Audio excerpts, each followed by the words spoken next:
time our guests here. So I am grateful because I'm a member of the government side DNR committee, the Citizens Review DNR committee, and I will try to be the moderator for tonight's evening. We are very pleased that we have with us members of the DNR and that have really come and discussed with us the status of the German Sciences Remedial Action Project. Let me introduce the people. You can see their names, but let me tell you a couple of words of the school. Starting from my right and on your left is Cedric Coleman, who is an environmental quality analyst and coordinator of communications on this project. Next to her is Mr.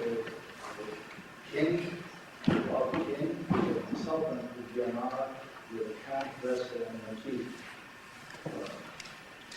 Next to Mr. King is Gary Klepper, who is the Jackson District Supervisor of the Environmental Response Division. Next to Mr. Klepper is Roger Rayle, who is a member of the steering committee of the Citizen Review Committee. On my left is Patty Benson, member of the steering committee of the Citizens Review Committee again. Next to her is Mr. Shaw, who is the chief of the commercial unit in the permit section, and Mike Picongo, who is also with the commercial unit permit section.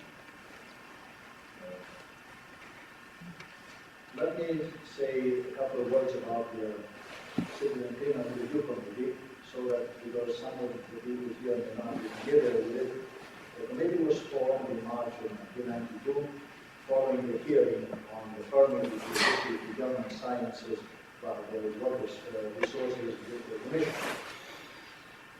The members of the committee are Schuyler Township and other citizens, and appropriate township, county, and another city officials. The committee met with DNR officials on a regular basis for 5 months, from April to almost August of 1992.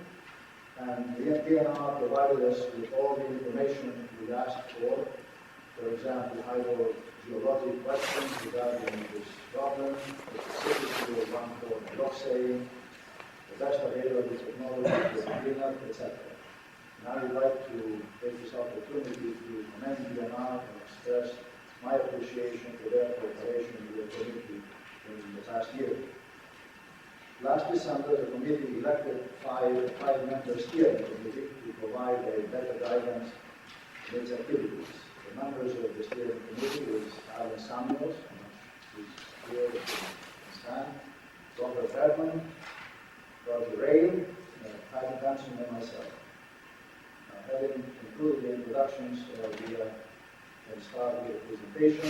The presentation that you see in the agenda is in 2 parts, and I would ask you to pose your question after the first part is finished. Then we have a 5-minute time to answer questions. Then we will proceed with the second part. When you ask questions, you will name and tell us what you did. The first one in the presentation is Mr. Becker. Thank you. I'll just sit here for now. It's a pleasure for us to be here and have a chance to engage in some direct dialogue with concerned citizens in the Slauson Township area, those in the county concerned with the progress of the German Remedial Action cleanup. Appreciate Mr. Clear's introduction and background on the Citizen Review Committee. There's a lot more background to that and additional information and other parties involved, and it's been a little bit hard for us to get a handle on that also. So I'd like to actually start with seeing what other review committee members are here. The department has utilized a technique of meeting with a group of local citizens for several years and trying to sort out concerns about the Galvin project and as a primary means of information flow. And when the Gelman settlement was reached, and our staff was charged with overseeing compliance with the remedial action agreement, we met with folks locally and said, if you want to try to continue with a forum of this type of information exchange, and there was an overwhelming response to the affirmative. And so we have tried to continue in that vein. We do have, as a result of it, the list that we identify 25 parties that are currently recognized, or we have had recognized to us as members of the Information Exchange Committee, and we weren't, it's not been clear to us yet if that group is organized in a way that has a specific spokesperson or subcommittees, etc. So we kept it very informal. It's not a formal decision-making body, but a real key tool to information exchange from our perspective. And I would like to just briefly go down the listing of those folks and see what other parties that are currently been identified to us as on the committee are here tonight. Pat Ryan, Pat, Susan Betsay, Mr. Politis, Catherine Baker, thank you. Paul Renschler, Paula Roberson, Stacy Kaufman, Marcy Feinberg, bear with me if I don't do justice to just names here. Jan Gearson, Mary Suri,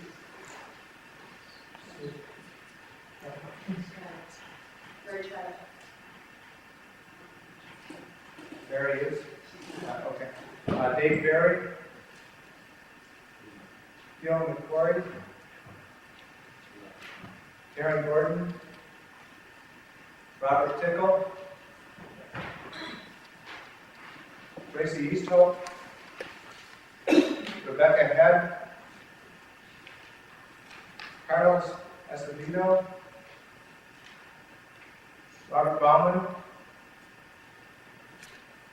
Robert Redmond, Janice Bobrin, Diane Wilson, Alan Samuels, Robert Talbot, Jerry Sliker, Andrew Lunnington. So there's quite a wide set of folks that have been identified to us as being direct participants on this committee. And our commitment is to have these parties be people that we make immediate communications with on certain mailings and things. We also have a larger mailing list that we encourage people to be sure they're on if they would like to receive overall project update mailings. But I think we may need to, the new year gets underway, we look at what is the composition of the Citizens Committee, and if there is indeed some structure to it that will help us out with knowing which of this set of 25 parties can be more direct and singular contacts for us, and we understand do represent the group as a whole, or can be a further conduit of information there. Now, the objectives of our meeting tonight, from our perspective, is to give you an update on the overall remedial action project, and then secondly, to share some perspectives on the issues of what can or might happen with water that's generated by the Gelman cleanup. Because we understand it's a very specific concern, particularly with regards to the potential that some of that water might be returned to Honey Creek. And we will move on into those issues rather shortly. First, I'd like Ms. Sybil Cohen, my staff, to give the general overall project update to set a stage for the wide range of activities that are underway with the Gelman Remedial Action Program right now. Well, I'm kind of filling in here for Linda Lipinski. I'm not quite up to date on all of these things. Starting with the soil system, actually, we put a handout here. I'm afraid we made enough copies for the committee members. We'll make those available. Yeah. So starting with the soil system, very briefly, they have completed their soil sampling, and their Gelman is doing analysis of that, and we'll be proposing some options for remedial action, which require DNR approval, and according to the current schedule, they are to begin that remedial action on February 17th of this coming year. Spray irrigation field, they've also done soil sample collection and analysis there. And they have, they submitted their soil flushing system work plan, which was rejected by DNR in August. They submitted a revision to that, which is still under review. So there is really no projected schedule at this point until the work plan is approved. On the marsh area system, the marsh area work plan was approved on September 21st.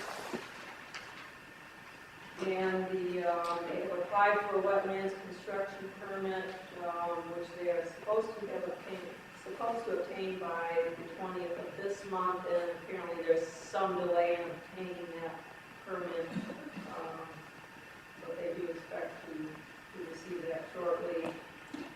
And we'll be installing a groundwater purge system in January, and transmission lines and monitoring systems in March.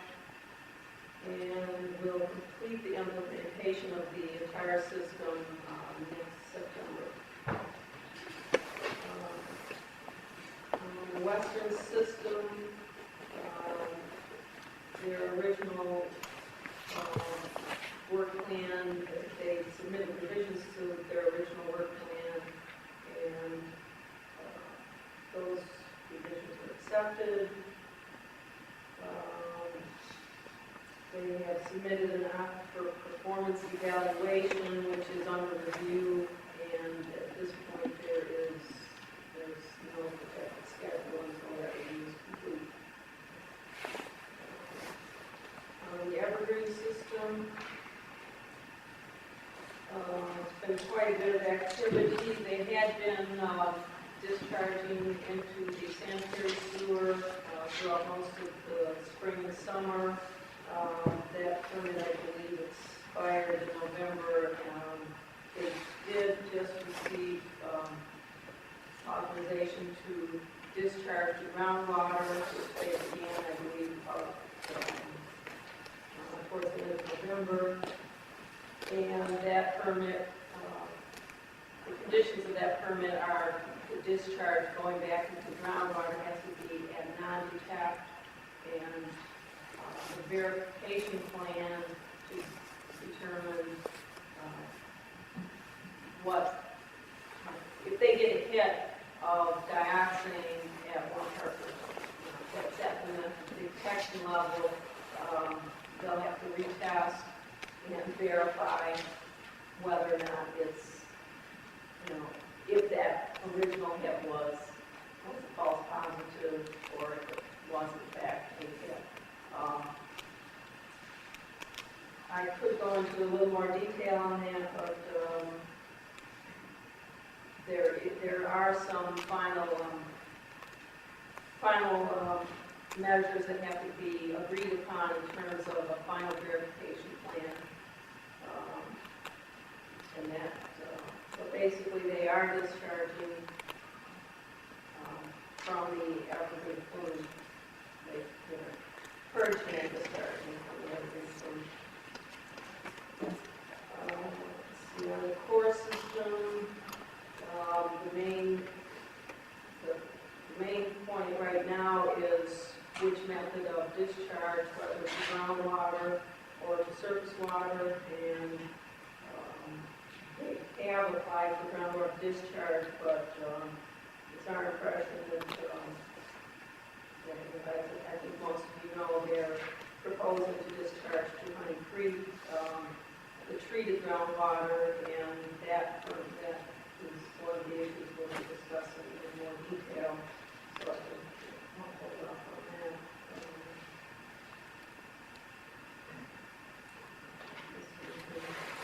That's a good general overview. Thank you so much. Mr. Leonard Lipinski is our primary project manager and compliance official for this project, and in this regard, he's unable to be here this evening due to illness. Civil and I are in general aware of the status of the project and may be able to address some inquiries if you have any. The cleanup is broken into several different phases. There's several different types of activity, and that's why it's useful to have a core set of folks to communicate with regularly, so they understand when we're talking about the core system versus the western system, et cetera, more quickly what precisely is going on there.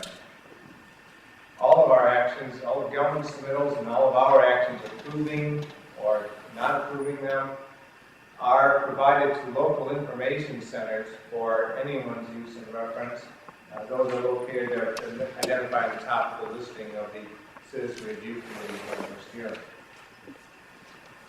Do you want to take any other time of questions now on the general cleanup status? Somebody has a question? I have a couple about the review project. Would you give us your name and where I'm you sorry, I'm Margaret Ike, and I live in Nebraska, 23. Is there a plan to review the permit to discharge into the storm sewer? And what body of what groundwater are they discharging at review into now? Via the Evergreen? I have a review. I'm not aware of any plans on part of government to get authorization for a discharge back through the city sewer system again. The groundwater is a very specific hydrogeologic unit.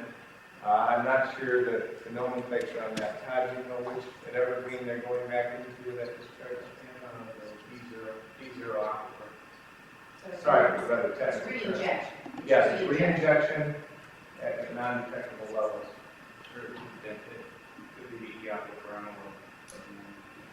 Well, is it the same aquifer that it was taken out of, or just the one?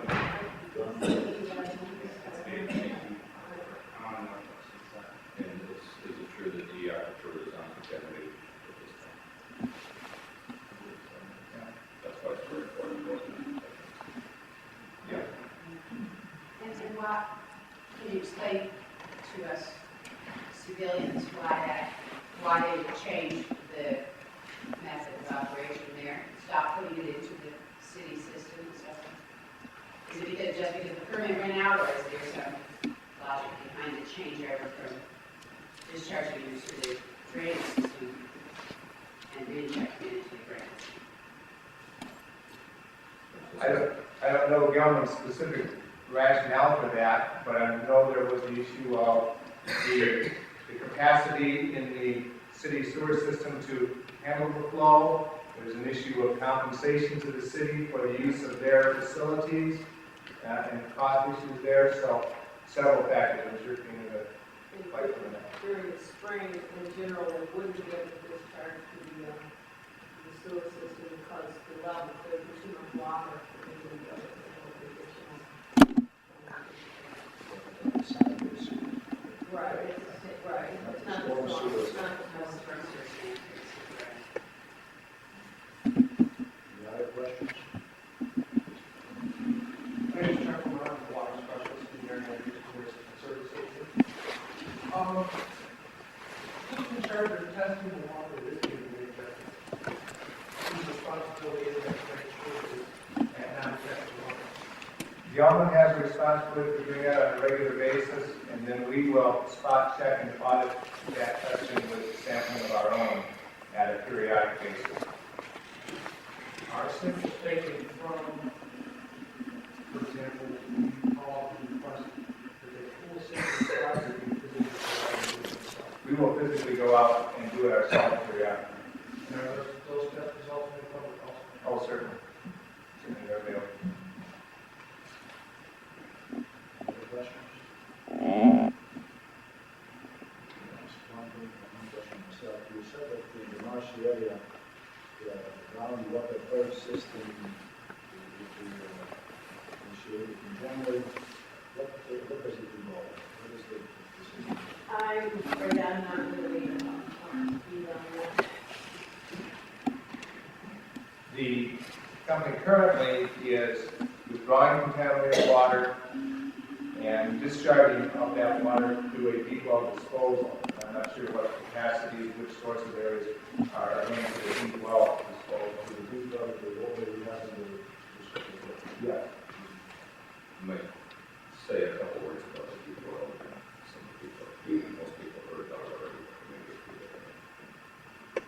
Gelman does have a deep disposal well that they are permitted to use for the disposal of wastewaters. And that is a conduit, a method of taking fluid materials down very deep into the earth, from the Earth's surface, and for essentially long-term storage. It's a joint state and federally permitted wastewater disposal option that they've executed and used at that site for quite some time. And that's where the bulk of the contaminants that they've removed from the aquifers in the area have been going to date. What's the capacity of the site for the disposals? How many gallons can you hold? I don't know that information. If you want, And you say overflow, how many gallons can you do? I don't personally know that information. Along with the permitting of that, they have obligations for monitoring the pressures and various parameters that to assure that the materials are going where they're intended. And we'd have to get you in touch with other state and federal folks that would know the answers to that question. I don't. I believe it's low flow, less than 50 GPM, if I'm not mistaken. It's not a high capacity well. These wells are constructed very deep in the formation, similar to like oil wells. So, they also have secondary containment, and they're operated at very high pressure, so there's a limited amount of capacity.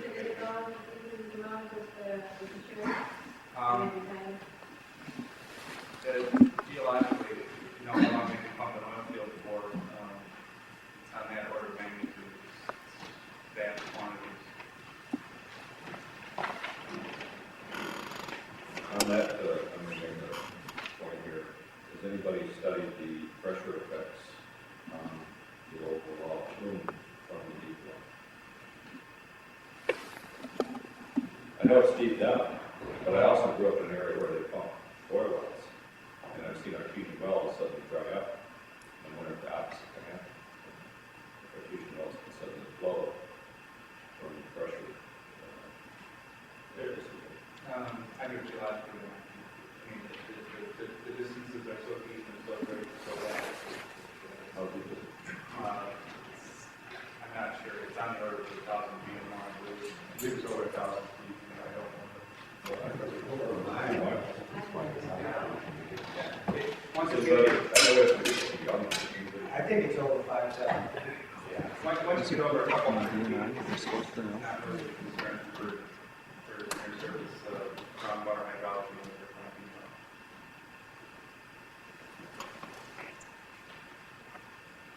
Any other questions? Yes, we can proceed with the second part. Thank you. Part of the cleanup does involve government having to remove the contaminated water, capture, control, decompose, remove contaminants from that water, and then they have to have a place to put that water back into the waters of the state. One option has been for the waters to be returned to the state surface water, where some time ago granted a permit under certain conditions to make a discharge of purged water due to the surface water mechanism to Honey Creek. Tonight is not a formal public hearing on whether or not the state should be granting Gelman authority to make a discharge of that nature, either under the existing permit or under some other permit. The current permit is not of use to Gelman for two reasons. One is a special condition of the permit has not yet been agreed upon as having been met. And that was a special condition number 4 that specifies that certain assurances have to have been made and demonstrated with data that the discharge to surface waters would not in turn cause contaminants to move into groundwater downstream from Gelman. And secondly, that existing permit has been formally contested and is essentially on hold due to the contested case status. There is at present no other permit action in front of the DNR with regards to discharges the government might wish to make there. There have been various proposals, and we'll discuss bits of those here shortly, about ways they could adequately satisfy the state's need to be assured the groundwaters aren't harmed by a surface water discharge, and proceed with the legitimate use of the surface water for a discharge mechanism. But there is presently not a new permit action before the department, so we are not in a position to be accepting testimony on whether or not Gilman should be granted permission for a discharge under some set of circumstances that is yet to be formally identified and proposed.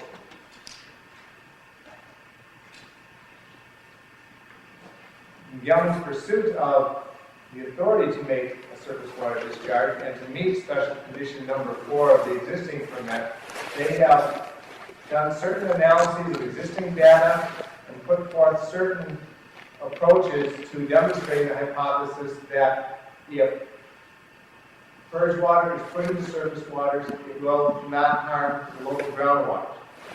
They made submittals to the department in March, August, and most recently October of this year that put forth different plans by which they felt they could demonstrate that a discharge to surface waters was not going to harm the groundwater. We have reviewed those submittals and had dialogue with Gilman, and in addition, on September 14th, we had a meeting of the technical folks that were looking at this issue from Gilman's standpoint, the department's standpoint, our consultant standpoint, CDM and their senior staff, and consultants that the township had hired to look at this issue. Our conclusions about the proposal that Gilman was making with regards to how they would show a discharge that would not cause a groundwater problem became rather solidified there in early October after our September 14th meeting. Largely all the technical experts left that meeting with kind of two bottom line positions, and these are generalized, and there's some specifics that we have to go along with them. But one of them being that in this area, and as in the case in most places, the disposal of wastewater back through groundwater reinjection probably has much more uncertainties associated with it in terms of the fate of that water and any residual contaminants there than would a discharge to surface waters. And that's rather easy to understand. That with surface water discharge, you can see where the water flow is going and more easily track it. The groundwater discharge, which is an option yet, and may still be pursued, does have a great deal more uncertainty with it with regards to being certain about where the water return goes and its long-term consequences. The second general conclusion that was reached by the technical folks at that September 14th meeting was that the government course of action, or proposed course of action, suggested course of action, was generally protective of the local groundwaters and not likely to yield an injury to the local groundwaters. Well, that holds for some possibility for a surface water discharge to be a viable means of them managing waters that they generate in the course of their cleanup without it causing another groundwater problem or perhaps even a surface water problem for the waters of the state. Due to the specific wording of the special condition number 4, even though there's some good solid conclusions that the discharge to surface water is not going to cause a groundwater problem and they could do it in a way that it would be adequately monitored and data developed to substantiate that hypothesis, we aren't quite ready to conclude that special condition number 4 has been met because the approach Gallo was talking about involved beginning a discharge at low levels and then scaling up a bit, and while the discharge was occurring, being able to monitor effects on the local aquifers. And as Dr. Kunkel consultant for the township, but he felt there was merit in both an empirical and hydrologic approach like Gellman had indicated, but that may be interpreted as contrary to what the specific existing special condition number 4 calls for. So we've not concluded that special condition number 4 has been met. There are some arguments that have been put forth that maybe it has been met or can be met by the current Gellman approach to the surface water discharge and assessment of whether or not it causes a groundwater problem. But our position is, as of yet, they have not yet met that special condition. That being the case, namely Gellman having a proposed course of action that the state feels is adequately protective of groundwater, but yet not having the authority to make a surface water discharge, they're in a position where what may be the most useful thing for them to do is to request a permit modification, essentially ask to be permitted under slightly different conditions the authority to make a discharge 200 feet of waters they would generate in the course of their cleanup. If Gellman goes that route, that does a couple of things, one of which I think is sensitive to or comments, concerns we had heard from the Citizens Committee at one time. Under the special condition, the authority they would have to exercise that would give them go-ahead, assuming the contested case is taken care of, rests with the Environmental Response Division Chief, and that's Mr. Al Howard, and if he and his staff, us, concluded that that condition was met, then, absent the contested case, the existing permit would be valid and useful for Gellman. Given that we aren't ready to make that conclusion and the contested case is there, it looks like a more prudent course of action for Gellman would be to request a new permit be issued, or a modified permit, that would specify the conditions for that discharge differently. And if that's the case, they go that way by applying for a permit modification, then the authority to reach the condition, to give them permission for that discharge, lies beyond Al Howard, our division chief, and with the director of the department and our surface water staff, and provides a more clear and mandated public comment element to it. And we have other staff who will help address that issue. Let's just share a couple of figures with you to put some things in a little more perspective.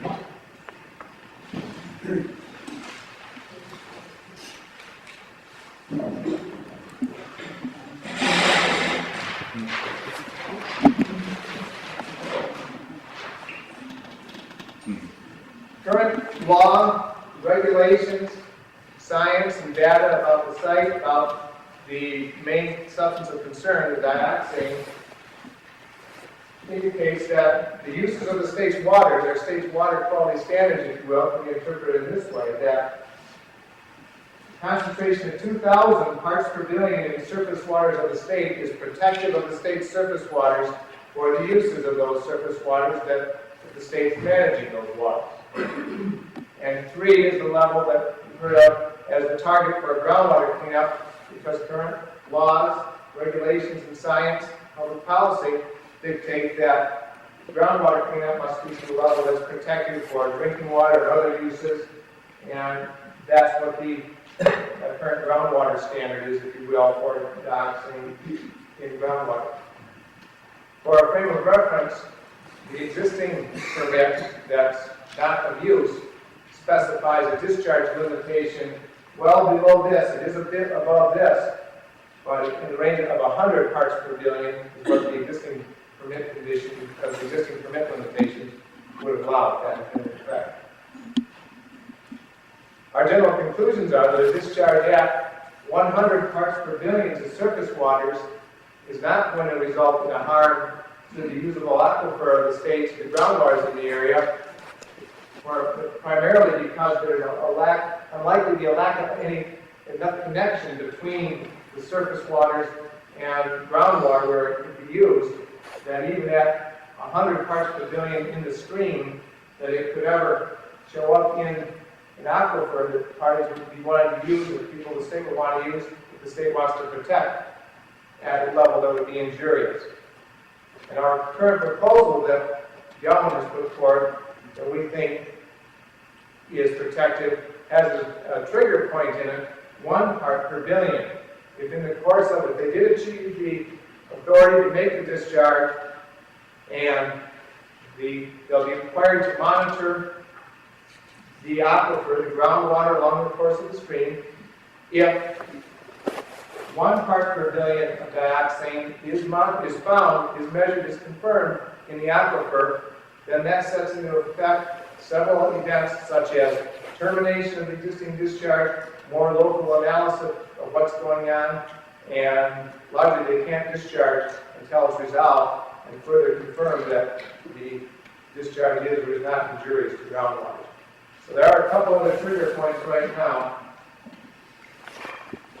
From a groundwater standpoint,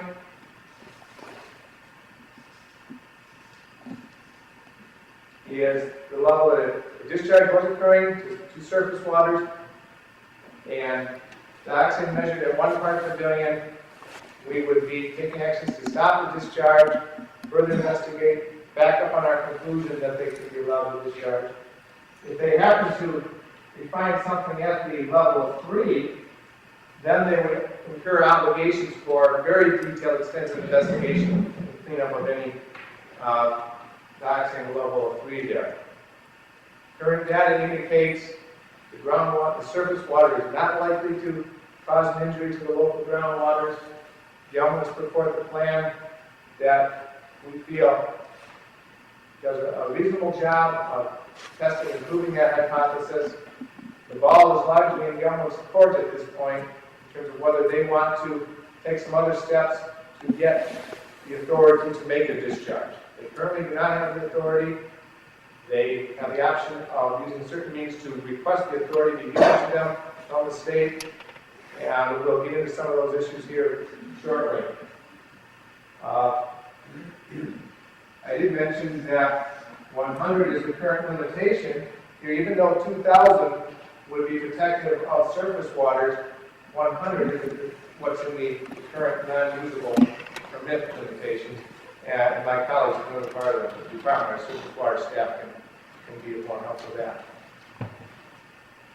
I'd like to be happy to take a couple questions now on the ground I just covered, because the next part of the discussion really will get into on what basis the state can confer to Gelman to permit them the authority for a discharge, other than 2,000, whether 100 or other figures are more consistent with state regulations, and they give them up their perspective on that. I'll take a couple questions. Don Thomas. I live on North Wagner.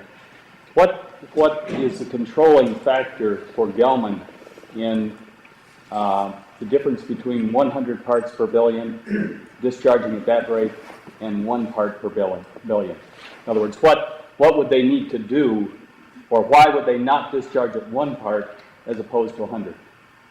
I can't speak for Gelman on that. The obvious consideration is a greater degree of treatment and confidence that for the water they'd be extracting and needing to discharge, whether or not the water of that character and quality in terms of how contaminated it is and what substances, other substances in addition to dioxin are there, that they could achieve a level lower. But the technology is there to do that.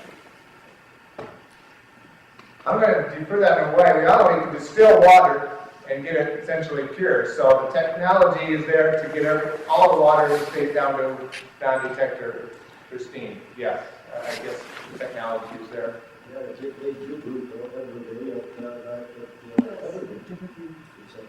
That's our next issue. We'll get into that at a bit, the interpretation of what is or isn't possible.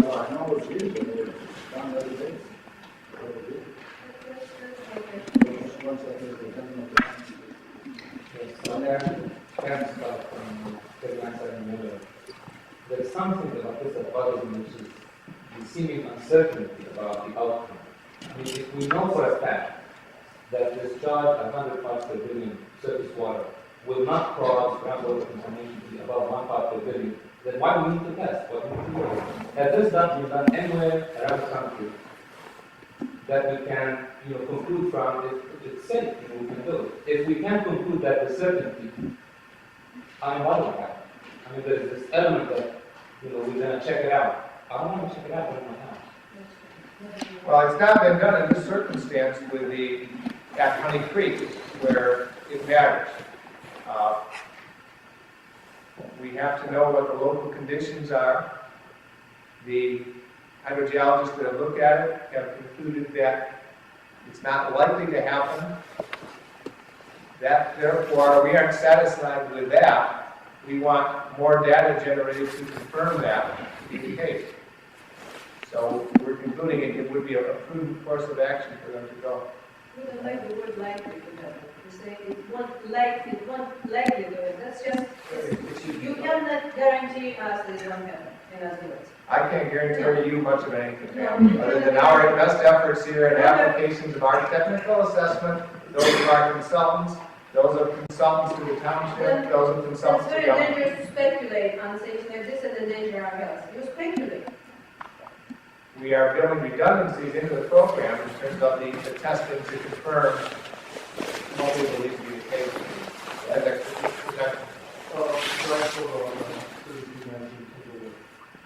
follow up on the issue of unlikely or not likely, as a scientist, and the scientists on the panel, what's your definition of unlikely? Is it 1 in 20, 1 in a million, 1 in 20 million, 1 in 5? Unlikely is a real soft term in my field. When I make a comment like that to a patient of mine, I'm challenged on that, and appropriately so. I'm asking you for clarification of that term. Add some perspective, yeah. Well, I guess if I can expand on the question for a minute, I'd like to say it's unlikely that my property values will be, the value of my home will be affected by this discharge. And that comment is directly related to what you're going to answer here, your definition of unlikely. Directly related. Well, I guess, there's a lot of Excuse me, things. are you guessing or are you giving me a percent? I'll give you my perspective. Words here. I'll give you my educated perspective on that. There are several considerations that go into assessing what goes on in the environment. What we're looking at is we're looking at the hydrogeological considerations, we're looking at the interactions between the hydrology, based on our knowledge of the geology, of how these formations occur, and the extensive data that Gilman has collected, and our knowledge of how groundwater, how contamination physically moves through the environment that they can transport. There are uncertainties associated with everything, every measurement that we take, every theoretical position that we take, there's a certain uncertainty. What happens is we build an overwhelming preponderance of evidence that points in a certain direction. To use your example of a doctor-patient relationship, it's unlikely that taking an aspirin will hurt you. You can say that to a patient, but some people are allergic to aspirin, and some people have an adverse reaction. 1 in 50,000. I just gave you a number. I'm waiting for numbers. Those numbers are available. Yeah. Yes, We that's want to my know, study. so when he says it's unlikely, he can give his patient a definition of unlikely. I just gave you a definition for unlikely. And for we that want instance. your definition of unlikely. I'm The still waiting. reason that you're getting so much skepticism and pain and hostility. Just said theoretical, he speaks of theoretical studies. I'd like to finish my sentence. Is because we are hearing things like unlikely seems to be, and I've been learning, since the beginning, and define that term. Define unlikely. Give us percentages. Don't give us I don't want an explanation for it, I want a number. numbers. Lynn can't give you And numbers, if so you we might as can't well. give us Remember, numbers, discussion. then There's what not a number do you available, want? you can't give you a number. Give me on that. If you One in a can't give us billion? numbers, why are you comfortable? What makes you feel comfortable? Mr. King explained why we were so comfortable with it. If you want a number, period, we can't give you a number, so we can go on to other questions. Excuse me, all I want is a range now. Is it 1 in 20, 1 in 20 million? Do you have any idea? Do you have any idea what unlikely means? When you're That's using Dr. Kunkel says there's little chance, I can't tell you what his question is. Yeah, there's, We have an expert here to answer the question. You're employed by the DNR, correct? To answer questions. And I'm asking questions by the DNR, you're their consultant. What's your opinion? Yeah. I have to give my opinion all the time. That's why they pay for it. And what happens is there are specific equations that govern physical aspects of what's going on. There's an equation that governs how groundwater flows. Given a certain gradient, how fast groundwater will move through the pore section. There's an uncertainty associated with the measurements that go into that equation. When we talk about contamination in the aquifer, that's relatively simply put. When we talk about contamination in an aquifer, there are more unknowns. One of them being the exact place where a source was introduced into the environment. Another one being how much quantity was introduced, how long the discharge occurred. Those are all uncertainties. There's an uncertainty associated with each one of those. In the geologic environment, hydrogeologically, the way these formations are laid down by glaciers in this particular case is very complex. There are layers of silt, there's layers of sand, there's clays, there's uncertainties in each one of those. Groundwater through one of those media, there are additional uncertainties. And contamination in the groundwater, these uncertainties all build upon each other, so that if you were to run the uncertainties all together and calculate a minimum and a maximum, the ranges would be orders of magnitude and would have no meaning. I'll offer you a number and stick my neck out or whatever if it's helpful to folks. I can't honestly say 100% certain. I'm very comfortable saying that I'm at least 95% certain from what I hear from several hydrogeologists that have looked at this system, and that's not a quantitative 95%, but that's a number. That number helps you. I'm nearly 99% certain myself, but I'd say at least 95%, but I can't say 100%. There's one man behind there. If I follow. And for that reason is why we're having a monitoring program. And if you had a monitoring program, then I'm entirely satisfied that if the project goes forth as we've indicated would be reasonable, then I'm fully satisfied that it's protective of the groundwaters of the state that I'm charged with protecting.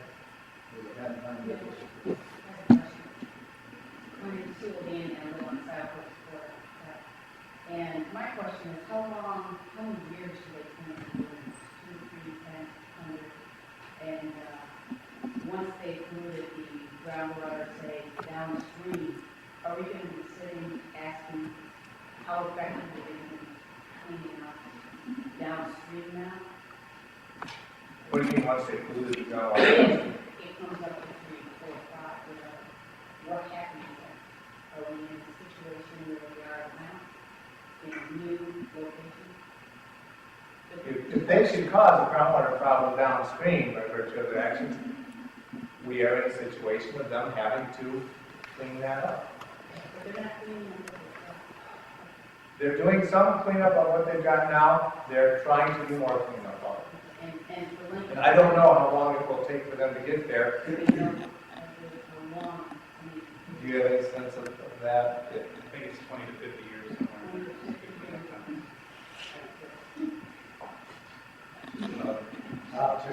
Gary, if Young Scientist comes in and requests a modification of the current permit, then who is it in the DNR that will consider that and make the final decision of whether or not the permit, that modification would be approved? I have a number of questions. That would be one question. Who would make that determination? If the permit modification was approved, then what would be the opportunity for public comment? So that's question number 2. Assuming approval, public comment. Question number 3 would be, following public comment, if there is such an opportunity, could a person then, an individual object to the permit, and then would there be a contested case hearing such as there is, such as is ongoing now? So that's sort of three questions. First, again, would be who would make the approval? Like Mr. Shaw, our midsection is water quality, address those for us. Yeah, I think I can. Again, if you back can hear me, just tell me to speak up. Some people keep me mumbling. But the actual approval of modification, when it, if it comes in. Now, you're probably aware that the executive order, the governor's executive order has been upheld in the courts, and the Water Resources Commission no longer exists as a permit approving body in Michigan. That power that was in the Water Resources Commission of approving empty as permit is now vested with the director of Department of Resources. Permits are approved basically in two places: non-controversial, routine permits, reissuances, minor permits like that, are approved by that power of signing the permit, approving the permit has been delegated to the chief of the permit section of the Department of Natural Resources. Now, I'm assuming this permit would not fall into that category. The permits that involve major state issues or are not necessarily controversial, that isn't necessarily a limiting factor, but involve major issues, are approved by what's called the Office of the Director. The Office of the Director can involve the Director of the Department of Natural Resources, the Deputy Directors, and what the division chief. And There would be a total of something like 4 or 5 people. well, as a total of one would be assigned that permit for that issue.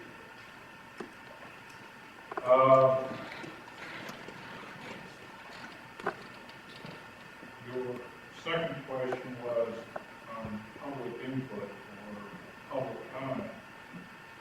A permit modification, this would be the major modification permit, would require, as per federal laws, federal regulations, a 30-day public notice period.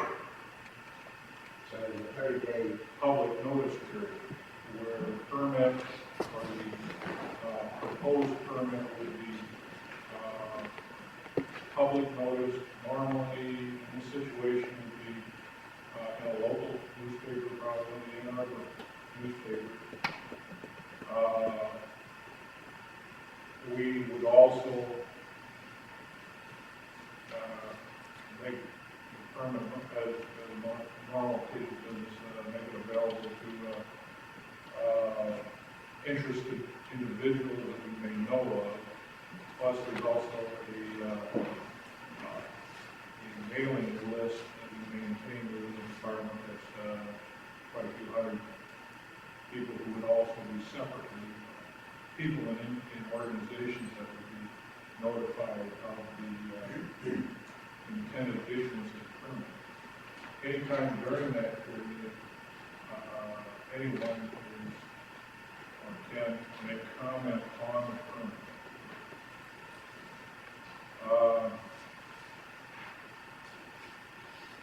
so the third question had to do with, suppose during that public comment period, 15 people wrote in and said they disagreed with the issuance of the permit. Would that then be declared a contested case? Or No. there would be a contested case here? Or how is that? Not yet. The objections received during the period of the public notice would be reviewed, evaluated by the staff of the department, responded to, and a public meeting or a public hearing is an option available prior to issuance. This would be available in front of the approving authority, who's ever delegated the authority to approve that permit. A meeting could be available in front of that individual. The department, weighing the objections and the evidence, then would either modify, there's numerous actions we could make. We could modify the permit, we could reject the application, or we could issue the permit as is. There are other variations of all those options.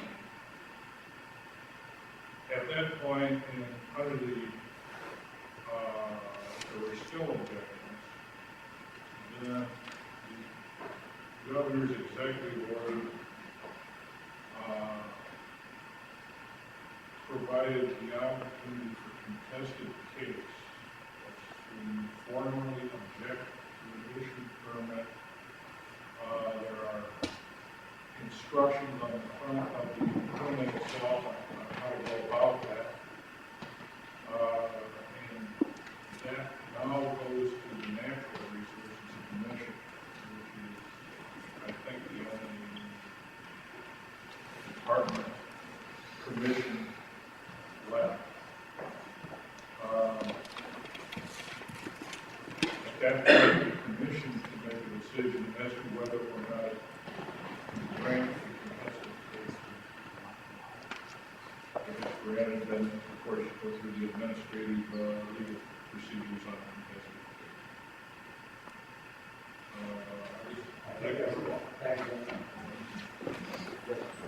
I'm Ron Potter. I live on Countryside Court and Concrete Princeton property. Does the state and or government have authority to put in test wells without the permission of property owner?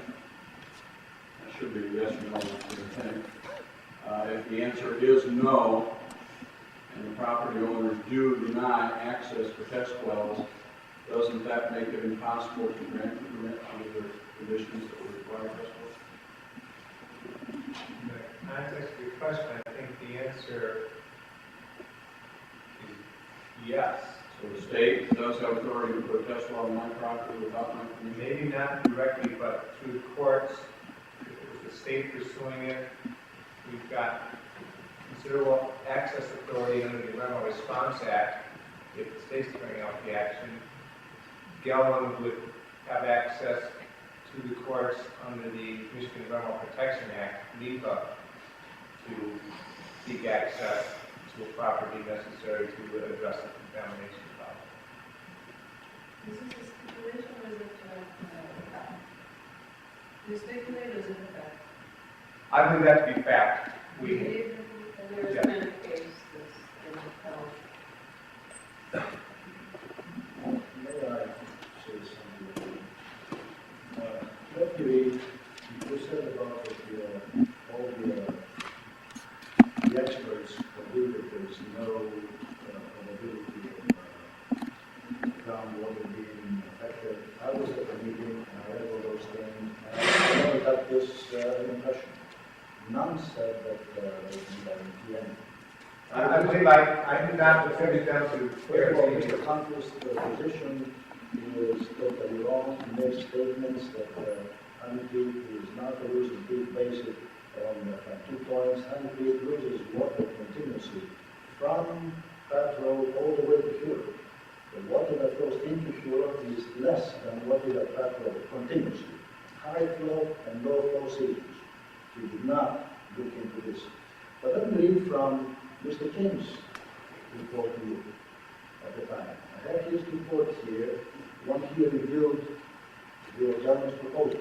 And his page 154 says, if and DNR determines that the discharge of dioxane on an evaluated basis is prolific, then DNR must do the following.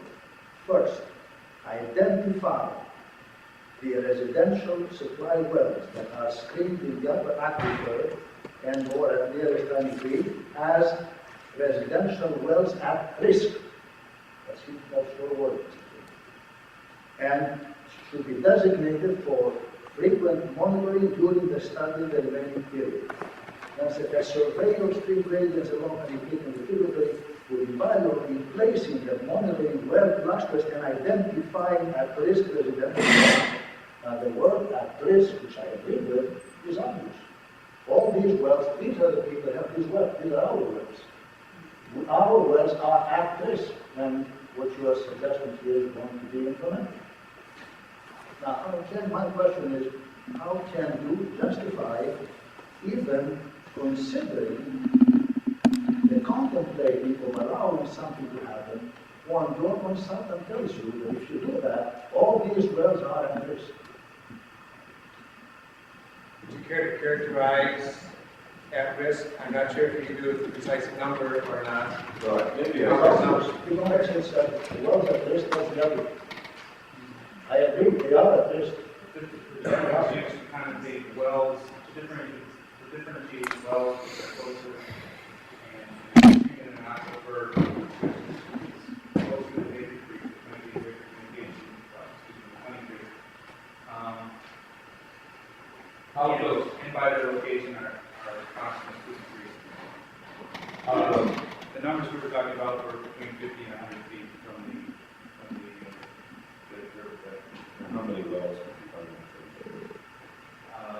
Actually, Gelman is What stops that the pollution should go 10 feet beyond? nothing stops going beyond that, but what the proposal incorporates are sentinel wells in front of those quote-unquote at-risk residential wells. There would be a sentinel well, a monitoring well placed, upgrading from those wells. It's based on theoretical notion again. It's all theory. Not, It's to all an theory. extent, sure. You It just is- said theoretical before. It's it all is- theory. Well, maybe there, which is good. It is, it is. Mr. Chairman, we could respond some more, or Chairman O'Brien. Okay, yes, all I'm saying is that the question is, are you satisfied that you can put all these wells at risk by allowing something like this to happen when there are other alternatives that are much better? Bring it down to 3,000. I like 100,000. Just bring 3,000 million at very small cost. Gentlemen's figures are it's going to cost 80 cents per 1,000 gallons to clean it from 100 parts per billion to 3 parts per billion. 80 cents per 1,000 gallons. That's German figures. To go from 100 to 3 parts. And you are there to protect our health and our groundwater resources. And it seems to me it's only natural if we've done 3 parts per billion or more to the sanitary sewer of an outdoor, to pay at least the same attention to Honey Creek, which is a losing stream. So it loses hundreds of gallons per minute between Pratt and Huron River. And we know that eventually it floods continuously and so on. Many people draw their Honey Creek water and they water their lawns. They have water people, they lose it, water their lawns. And that's how it got from the lagoon at Gelman's properties down to the aquifers. It wasn't on the surface, they had it in lagoons, and all of a sudden we find it in 2 aquifers, just by seeking food. And we know it will get there. So the question is to you, not just to Mr. King. Mr. King warns you. He told you that. Tomorrow, if anything happens, he'll come and tell you, I told you, they were at risk, you decided, it's your problem. The question is, how do you decide to do that?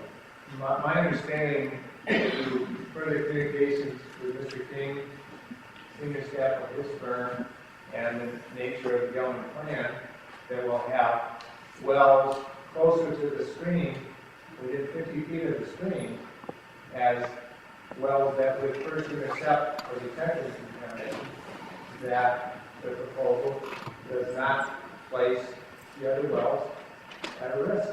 That One will, one will is the right to be at risk, but the other is the There will be, risk is there will okay. be some I amount. mean, what your moral criteria? Well, let's, Okay, any other questions? Yeah. Let's go to the high court. That's it. Because, I'm a county commissioner, and I am concerned with the impact, the economic impact that this may have in the area. We have tax base, the county, the school systems, on the intermediate school districts, the cities, townships, villages that are affected. The question is, how DNR recognize that public interest that a local government has on this issue in terms of being notified about what you are doing and what you are not doing, and recognizing that interest in such a way that we can participate in the process. Be happy to address that. We have county officials on the Community Information Committee. We have township officials on that committee. We have regular mailings, communications to those parties. When any formal action is being taken, mechanisms Mr. Shaw mentioned about public notice, there's multiple methods by which we provide opportunities for locally interested parties to be aware of our actions and have input. Meetings like this tonight. Are you recognizing the standing on the part of the county in order to challenge your decisions then? Am I recognizing it? Legal standing to challenge your decisions for the county?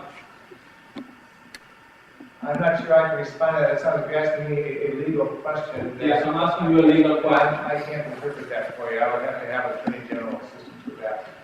Thank you, sir. and, yes. Can you tell me that office is using a different kind of solar with a different kind of, there's no time to and at the same time to kind of That issue didn't come up. It came up, and I'm drawing a blank as to what was said. The unique properties of 1,4-dioxane are that it's very soluble, it's very persistent in the environment, and short of radionuclides or something like that, which I'm sure we don't want to have in our drinking water anyway, there's few tracer-type compounds that would lend themselves towards that type of testing. Other tracer compounds have a tendency to either absorb onto the soil or biodegrade or something of that nature. Should we proceed? In other words, so before that, how much more time we need to complete the presentation? I'm through with my presentation part of things. Our service corps staff can help with the interpretations of what the state federal discharge permit program require in terms of the treatment thing. So if you'd like some information from them on that, we can move to that topic or continue on with the Maybe we should finish with the presentation and then we can ask some more questions so that we don't run out of time and we don't have a chance to complete the presentation. Well, I guess we're here to explain somewhat the NPDES permit system or the surface water discharge permits or authorizations to discharge or Michigan issues. It's primarily a federal program under the Clean Water Act. Michigan also has its own water quality act that the two of them work in unison. And the federal requirements define primarily technology-based numbers for discharges. The Michigan law primarily defines water quality standards. Given the risks that are defined in the act, what concentration or loading can be discharged to the surface waters and to the groundwaters.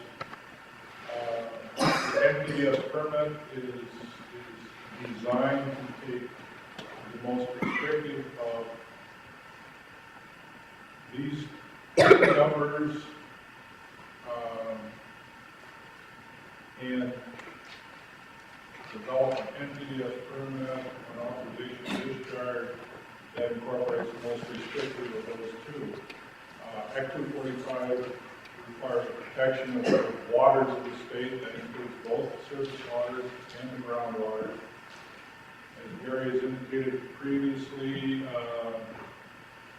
the number calculated to protect the surface waters of the state is 2,000 micrograms per liter.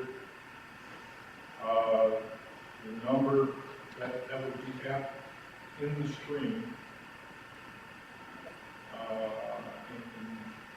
in case of Pine Creek, which is a zero drop flow stream, that number would have to be met after the point of discharge. The number calculated to protect the groundwater is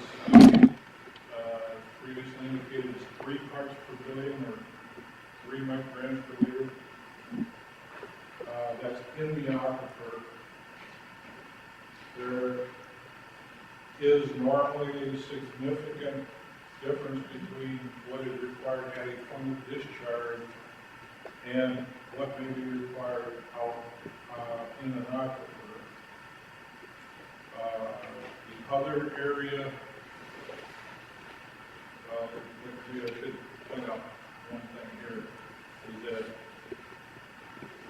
whatever number is necessary to protect the surface water and groundwater that's eventually comes up, that will be the maximum contaminant level that we would consider to put in an NPDES permit for the government science. The other aspect of this, and one that I know has gotten some attention lately, is the development of BAT, which is a federal term that is written in the law as best available technology, economically achievable. It's actually been shortened to BAT. In the determination of BAT, we have to consider cost. List of criteria. For those of you who like reading federal register, list of criteria is in 40 CFR 125.3. For news sources, these criteria include engineering aspects of the application, the various types of control technologies, and the cost of achieving such effluent reduction. Many of the items listed as criteria are not applicable to news sources, therefore, basically ignored. 100 micrograms per liter is a BAT number. Present permit indicates, because there was a piece of information missing when the permit was developed, that piece of information that was missing is what is necessary at the point of discharge to protect the groundwater. 100 was put in the permit with the caveat, special condition 4, that Rayle Sciences must demonstrate that whatever they discharge was protected with the ground. This is what's being presently worked on by ERD staff, their geologists. The 100, maybe we'll take a few minutes to tell you how that was developed.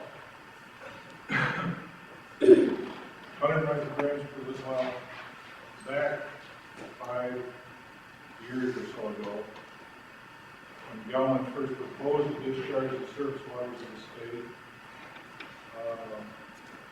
of 1 full dioxane. That's where we got involved in it.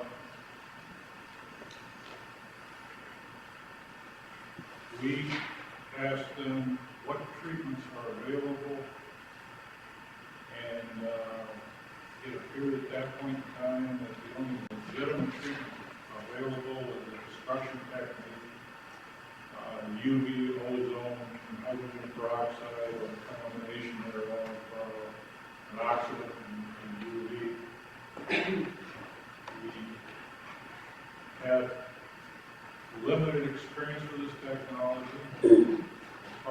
know, there is one fully operational system over on the west side of the state, not treating dioxin, treating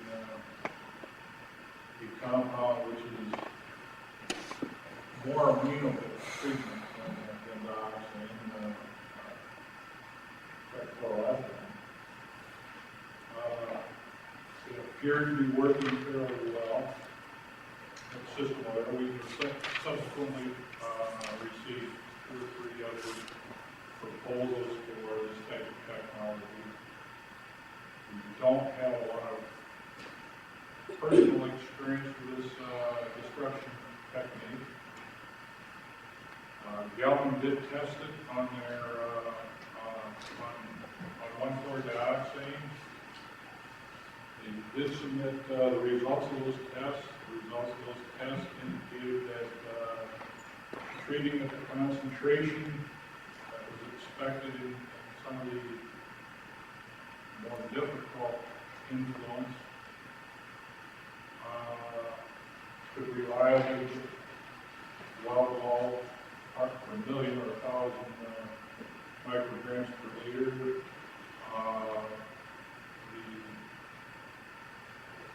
The number that we concluded was representative of good operation based on those tests is about 100 micrograms per liter. This determination is consistent with how we evaluate other treatment technologies and how we regulate groundwater discharge. That result being that the costs involved in this treatment are comparable to other groundwater discharges meeting technology-based limits. There are systems out there that cost more than 1,000-gallon basis to meet water quality standards. If it's necessary to come discharge a lower number than 100 to meet water quality standards, then those costs are not considered. They will have to meet the lower number.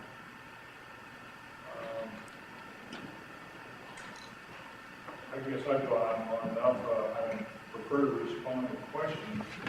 I have another question, Mr. Shaw, Bob Tickle.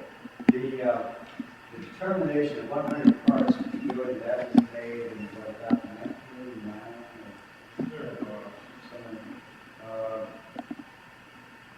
And I think it's a lot of evidence that indicates that the best available technology today is much better than 100 parts per billion. For instance, I'm looking now at system specification from Solar County that was submitted to Galvin Sciences.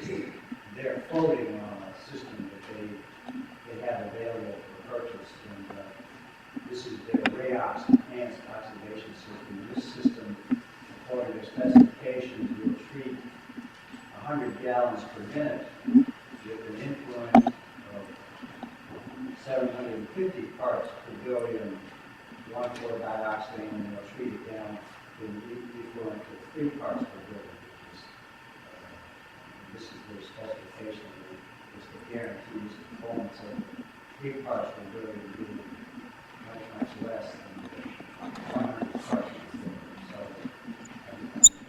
bear in mind 2 things, and quite frankly, I think I've seen some information on that. But as I originally indicated, cost is a required consideration. And cost, if it was linear, would be fairly simple determination. Normally, the term we use for determining cost is either a distinct or unique knee of a curve or something along those lines. If you look at the solar information, we have some cost numbers associated with that. And quite frankly, this is, quite a bit of, this is, let's say, the most most information I have on this type of technology. What's the data? This particular reference here doesn't, well, all it says is, first solar change estimates provided in July of '91. So we can just forget that. All right. Then, if we should forget that, I don't know. Because he has more information. That's what surprises me. Is that A lot of people, before we go question, I would like to early my statement on behalf of the committee.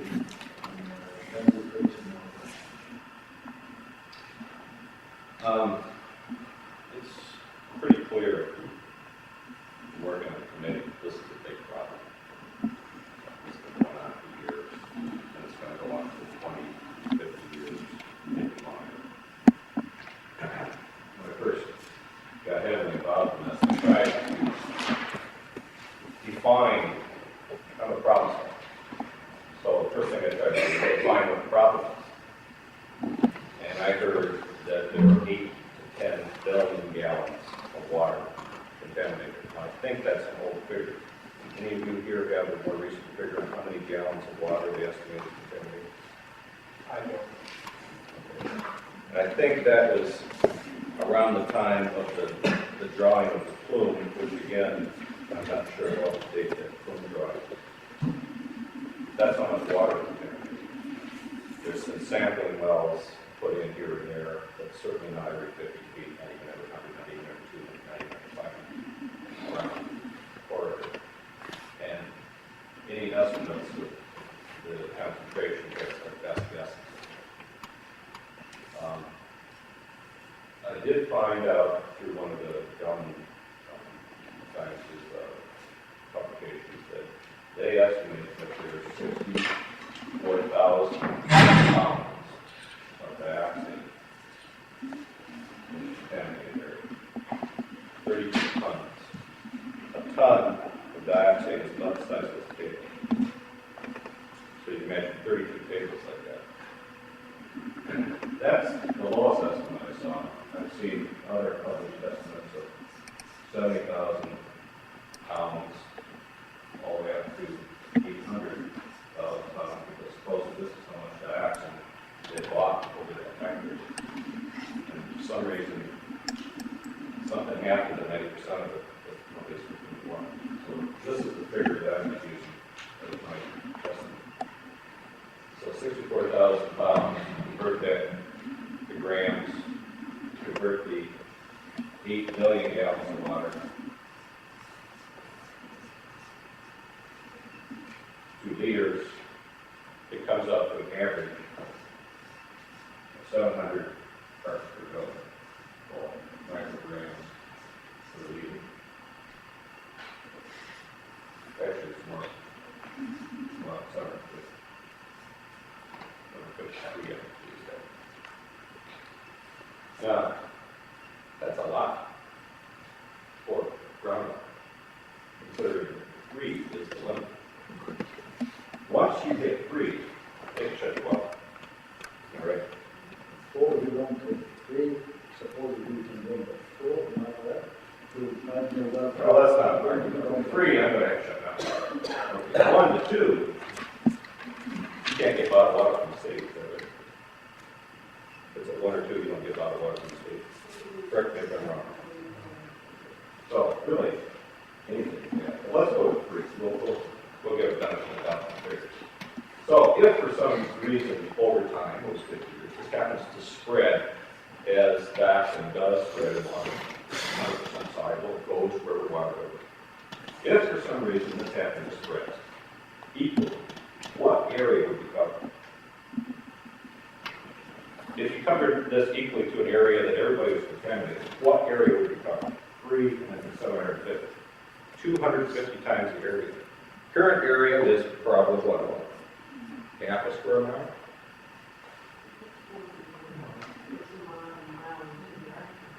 It is. Okay, I was using half a square mile. I'll give it back to them because I figured there might be different layers. But the surface area looked to me from the plume drawing, that wasn't half a square mile. So if that happens for people, that would be what, 125 square miles. How many square miles in the township? 36. So what is this? 3.5 townships could be polluted potentially if managed this for people. Of course, we're not going to let that happen. We're going to keep taking. We're not going to let it get out to the environment. That's a lot. That's a pretty big area. That's all the soil. That's all the townships around. This is a big problem. This isn't a little problem that's going to go away. This is a big problem. This is a significant amount of the dioxin that's produced in that period of time. And we've got a unique situation here in that it's not mixed up with a lot of other chemicals. Some places they have dioxin that's mixed up with all sorts of other stuff and they can't get it out until they clean the water. We have clear water technology. We can clean it up. The technology exists to do it. And it just makes eminent sense that the committee and for all the residents we talk to, put it up at a source. It's not that much more cost. Just get it out of there. Why dump it into the environment? Why do we keep putting things in the environment? Well, it's going to get non-detect. It's still there. It's right upstream from Ann Arbor's water supply. Ann Arbor's going to take that stuff in and non-detect. People are going to be drinking. 100,000 people are going to drink this over 20 or 50 years. What's going to happen? What if 5 years from now they can get down to 5 parts per trillion and talk about 5 parts per trillion? Then we're going to say, gee, we made a mistake. So the residents have stepped. First, the committee has adopted a position statement as soon as we were able to meet and get all the information on this. And I think everybody here has seen the position statement. I won't bore you with reading the whole thing, but there's 4 main points. 1 is protection of groundwater quality. 2 is timeliness. 3 is avoidance of negative impact on the township and citizens in the non-district area. And 4 is the use of best available technology. Now, this was sent to various public agencies, but we knew, of course, that this is just a position statement. That doesn't take a whole lot of it. So, we put together a declaration. And last time I looked, this is democracy. So, we're citizens. And we got our people together, grassroots level, without a whole lot of help from any of these public agencies. Because we knew that even if public agencies had taken this over, it wouldn't get done the way we do it ourselves. And frankly, for those of us in the township that are paying 1 mil property tax, we can't expect the township to take a lead on this, because 1 mil is not that much. I mean, 1 mil can end up being 9 or 10 full-time employees. They can't even, they couldn't afford to have even 1 full-time employee handling this. Like you see, the Arbor's at 17 mils, there's a couple people with it. Township can't do it. Township, 1 mil property tax, this is the time we got to call it posse. And we called it a posse. Took around this declaration, had everybody within 1,000 feet sign it. And we have a map down here that shows a red dot for every property that's signed. And you're going to have to look long and hard to see that 2 or 3 properties that did sign. There's a government employee, just assume not signed because it's an employee. There's a couple other people with similar circumstances. So what we've done with this declaration is voice our power as property owners. And want to make it clear that we're not going to allow an arbitrary standard of 100 parts per million, which I understand was an industrial discharge standard, not a cleanup standard. That we're the 100 parts per million? Wasn't that for the industry that dumped into surface water? If they're using that in the manufacturing process? 100 is not the cleanup standard. Cleanup of the aquifer must go to 2. Well, I thought it was 60. It's not done until they go to 3. All the way down to 3. So here we are, dumping into a creek that at the very beginning of the creek, I don't know if you've seen the creek where it starts out. Have you seen it? The water comes in. Yeah. Right. It's a very small stream. Of course, you know it uses water to eat. That's not the issue. You say that's always, well, that's not the issue. Right? So if you're putting in 100 parts per billion, it's going to go into the ground 100 parts per billion. Right? Yes. There will be water between floors of sediment at the same concentration as that was volume. Let's not worry about that. We're not worried about that, because that's over the small tributary that's supposedly over the, and everybody in that area is on city water anyway, so that's the worry. That's over the plume area. The fluids there is no problem. But once I you make get that remark, sir. I think that I don't care for pollution to be happening. I'm sorry. My job is I'll withdraw. I'm doing my best I'm job. getting- I can succeed at that. I'm getting carried away. Now, what we have here is a declaration regarding 1,4-dioxin discharge.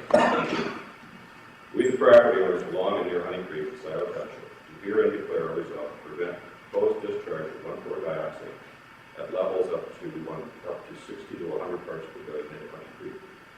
We, the undersigned, further declare that we will not allow test wells on the properties in conjunction with the proposed plan, nor will we allow our existing wells to be sampled as part of the proposed plan. Instead, we demand that the proposed plan be modified to only allow effluent discharges at non-detect or less than 3 parts per billion. Treatment to these lower levels is both technically feasible and cost-effective. Treatment to these lower levels would negate the need for drilling and monitoring wells and sampling for residential wells. We reduce the startup delays and allow greater flow capacity sooner, and eliminate the possibility of shutdowns and delays from well contamination. This one modification of the plan will allow the 1,4-dioxin cleanup to begin sooner, proceed faster, and time to run. We make this declaration for the following reasons: speed up the cleanup and minimize the spread of 1,4-dioxin effluents to existing wells. To protect the groundwater of all residents and better assure the long-term health and well-being of the area residents. To assure that the state of Michigan fulfills constitutional responsibility to protect the groundwater resources. Prevent the damages resulting from decreased property values. Maintain the township tax base and associated school, county, township residents. And to use best currently available technology. And I have here a copy of these declarations as they were signed as of 5 o'clock today. We've since had some people sign in the back, so those people are not represented.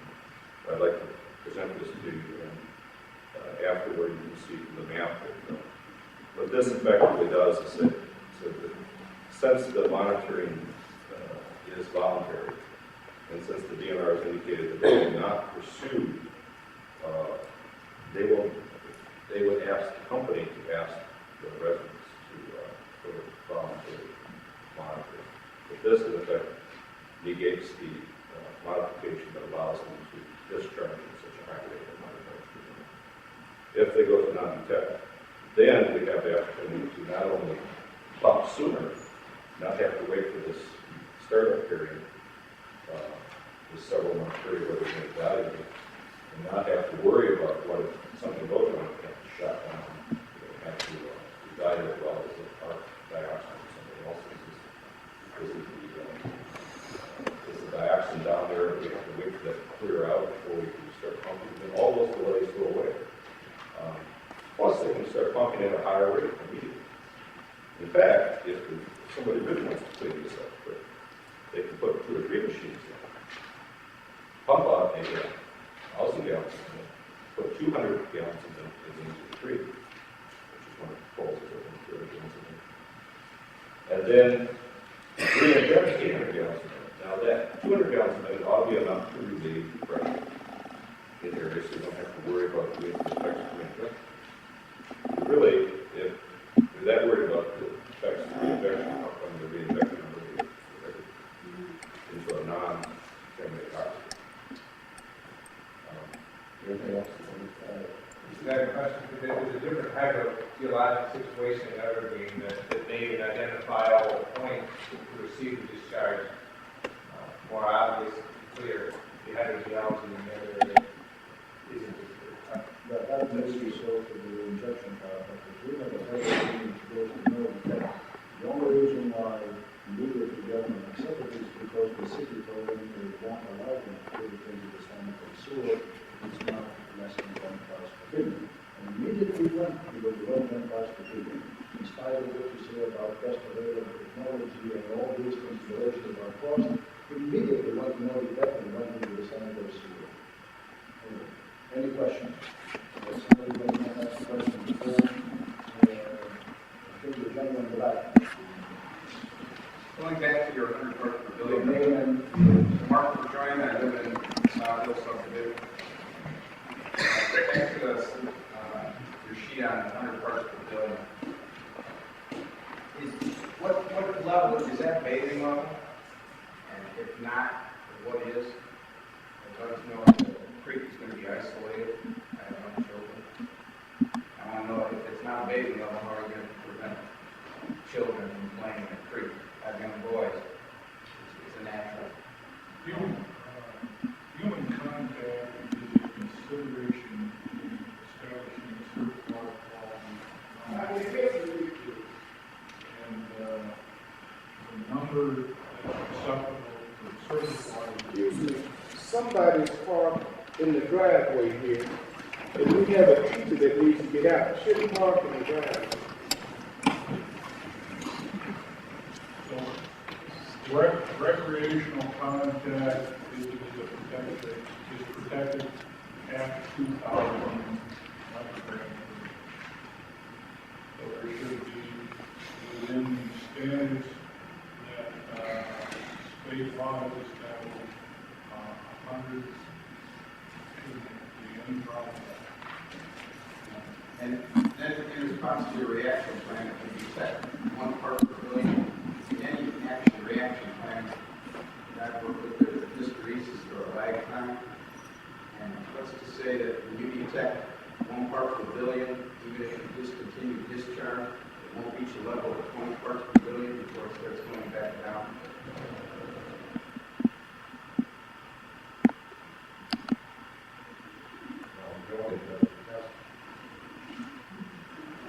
That's a good point. Yes, the initial contact, hard to say when it's detected at 1, that will initiate some action. By the time the discharge is turned off, there may have been some water in there, concentration in the stream above the 1. At that same point, it might go to 2, 3, 20, or whatever before that is turned off. Yeah. What's the time reference on that? I can't give you a time reference on that. And if you don't have a sound reaction plan, how can you put the plan in? Well, I believe there is an action plan component. You know, Pardon me? 1 part per billion. And that's your reaction is to stop discharge. Yes, but if the levels continue to rise and it goes above the 3 part per billion, 3 part per billion cleanup level, and that becomes another contaminated aquifer that has to be well. Well, that's right. But the first monitoring point is not a usable well. The first monitoring point is closer to the stream, and it's a well dedicated to monitoring. It's not a drinking water well. And that would be the first, that would be detecting movement into groundwater probably at a point prior to where the pipe well would be. My well is only 200 feet from the creek. Yes, and the monitoring wells are going within It could 50 be 100 feet. How long is it going to take that contaminant to travel underground in the aquifer from the test well to my well? A Probably second? never. A minute? Why? Why? How do you, we don't know that. Gary's right, it probably never will. It probably never will.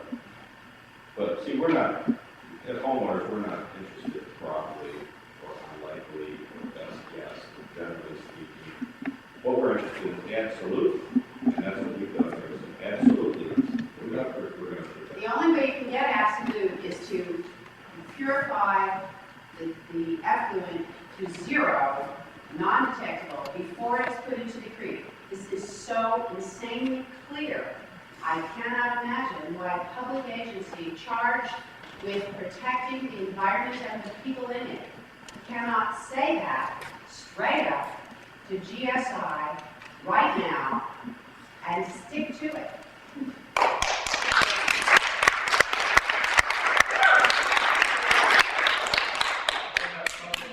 They're not enacted to that degree of absolute, that's a degree of this reduction. So the reason we can't is because of our statutory basis. So we're talking of public policy and law, and we can work to change that if that's needed. But then you absolutely know that in the evergreen purification process, they accidentally got to non-detect very quickly, et cetera, and they keep doing it, and you're coming into a storm sewer. Why then would it have to be an act of apparently the state legislature, from what you're saying to me? Why then would we not be able to apply that, which is clearly the best available technology? There's a clause in the permit that speaks to that. Why can we not just by decent logic transfer what BAT needs in one place and is achieving in one place to the permit that is still pending?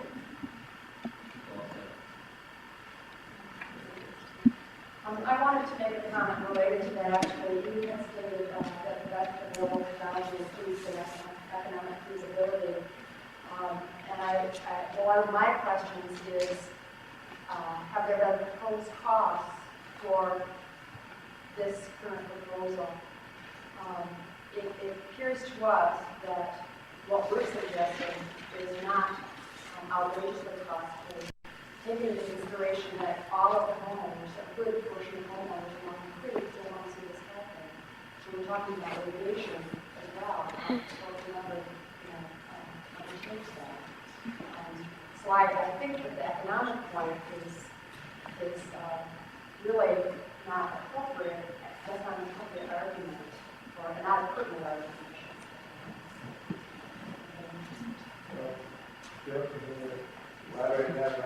Well, I guess you kind of understand the thing that because of the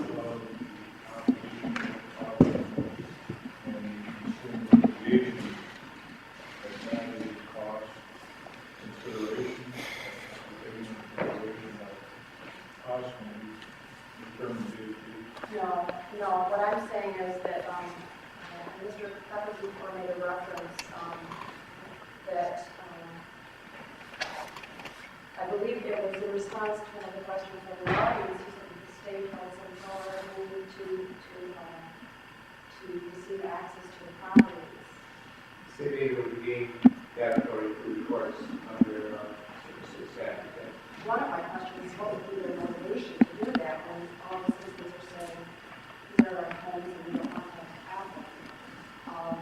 But I would suggest that if they are trying to do this, if they're saying they refuse, if there are some legal costs involved in getting our properties. I think that is, whether whoever is initiating the litigation, be it the state or government sciences, that's a cost that needs to be considered. Yeah, that gives you a cost of time. And that's not our purpose at all in delaying it. We want to see that it happens as quickly as possible. So do we. We got to make our judgments based on the science of the situation and the laws available to us. And I can't make that as a factor into my decision. The department at the top may be able to.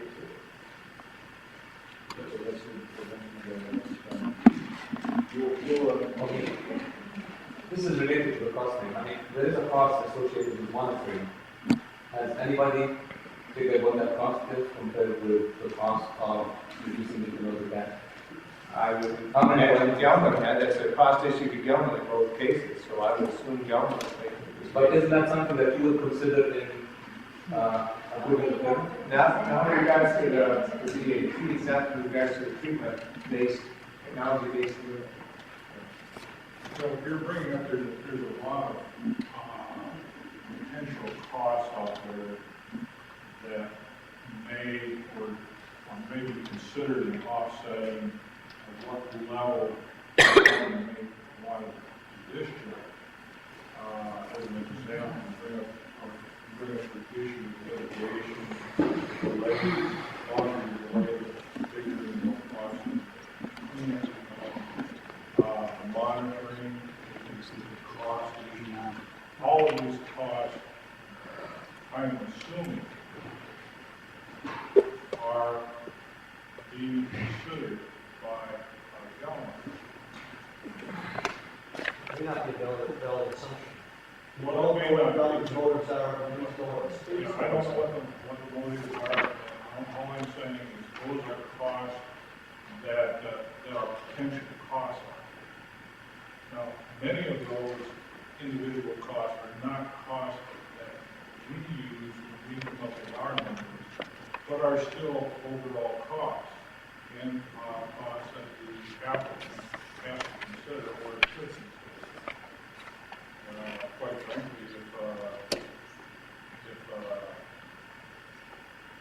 in light of those costs, if the element said, I want to permit at under that, well, what other intermediate numbers you may want to consider, we certainly wouldn't turn that down. We do, saying that I agree with the numbers, the general number, 80 cents per $1,000 to go from 100,000 billion to 200,000. That is their calculation. Consideration there, people that work with the people. You know this number, they know this number. When she considered this in determining what she would allow the gentleman to do, this is not a prohibitive number, 80 cents per $1,000. For the applicant that we're talking about is charging now for the test means $14,500 a year, which is ridiculous. $14,500 a year to go from the 100 parts per billion that they're proposing now to 2 parts per billion. Now, you as DNR, look at this number, and you think that you consider it, and you do not think that this is prohibitive from the point of cost? Well, I wouldn't like to comment on a specific number because I'm not aware of where you're getting it. But numbers that were available to us in 1991, for which the present tournament are based on. It's a 1992 number. 1992. Not even 93, that's Yeah, the opportunity to provide an element cost numbers, if that permit is modified, if, take a look, I can't sit up here in front of you and say we're 80 cents per 1,000 gallons, it represents a prohibitive number in light of what they're proposing to treat the discharge or not. Yes, but I'm saying, I understand you can say, look at technology and the cost of technology. So if somebody came and said it's going to cost $1 million per 1,000 gallons, you say, hey, it's too much, we pay it here at $100. But the 80 cents per 1,000 gallons, obviously, it is not the cost that should be just considered as an impediment. The last thing we have to do. Any other questions? This is a question I addressed to Gary and Mr. Shaw. I have a letter here from Mr. Rayle, dated in February of this year, and it's addressed to Judge Colgate. She's the administrative law judge at the hearing. And he says in the letter that the staff of the DNR Surface Water Quality and Environmental Responsibilities have decided that they will recommend that this permit be modified as follows. Staff intend to propose that the commission change the effluent limitation for discharge of 1,4-dioxane to 3 parts per billion in order to assure protection of groundwater quality along the course of the Honey Creek tributary and the creek itself. Then it goes on to say that if Gilman scientists could demonstrate that a higher discharge level was protected as groundwater, that might be considered. That seems like a very good recommendation, and I wonder if you could tell us why that was abandoned. It has not been abandoned. You notice the second sentence there, and demonstrated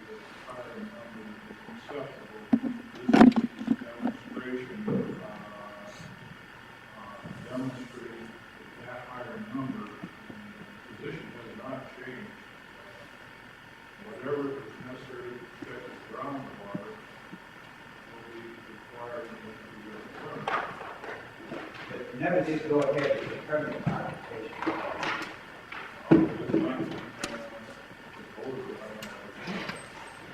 Largely, that issue was with the government in that, yeah, we'd certainly be satisfied with a 3 number there or a 9.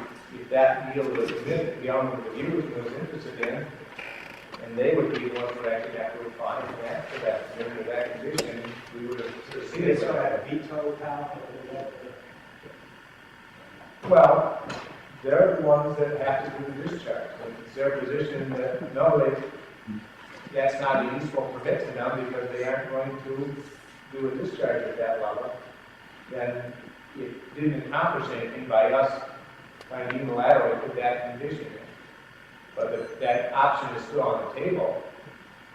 And lots of things like your actions tonight, the implications of costs and time to get to the discharge and stuff. I would think that there would have to be some further dialogue with. And the number 100 parts per billion was established some time ago. At this point, let's say hypothetically, maybe you're not as familiar with the numbers. I don't have them with me. I've been told that 3 parts per billion has been achieved. I'm really going back to this woman's question because I didn't hear it responded to. It's been achieved and apparently it's economically feasible because it's being done. Why isn't then our BAT revised downwards? And what does it take to do that if there's a process that has to be followed? Well, first of all, I believe I started off with the explanation of BAT.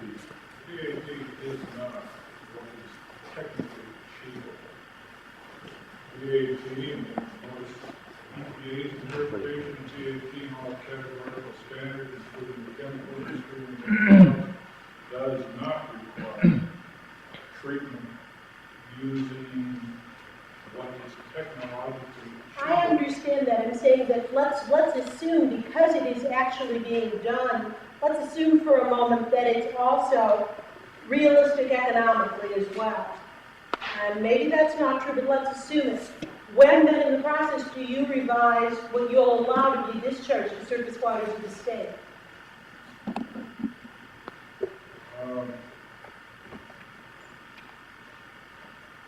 Well, it requires permit action of some sort.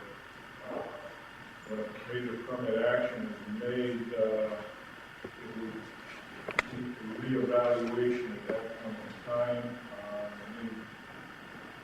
Need through input or new information received at that point in time. Does this constitute that kind of action, that major permit action you're talking about? This what? The permit that we're contemplating right now. Oh, this modification? I'm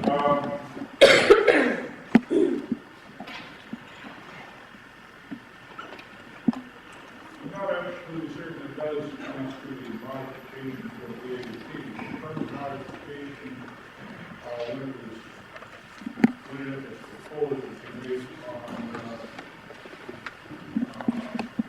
protection of the groundwater. Can you tell us where BAT has been reconsidered and has been adjusted? Can you give us where that's happened and the circumstances under which that happened? Only case that I right now am aware of is reevaluation, or the proposed reevaluation of the consolidated pulp and paper regulations. But on a specific, that's the only case.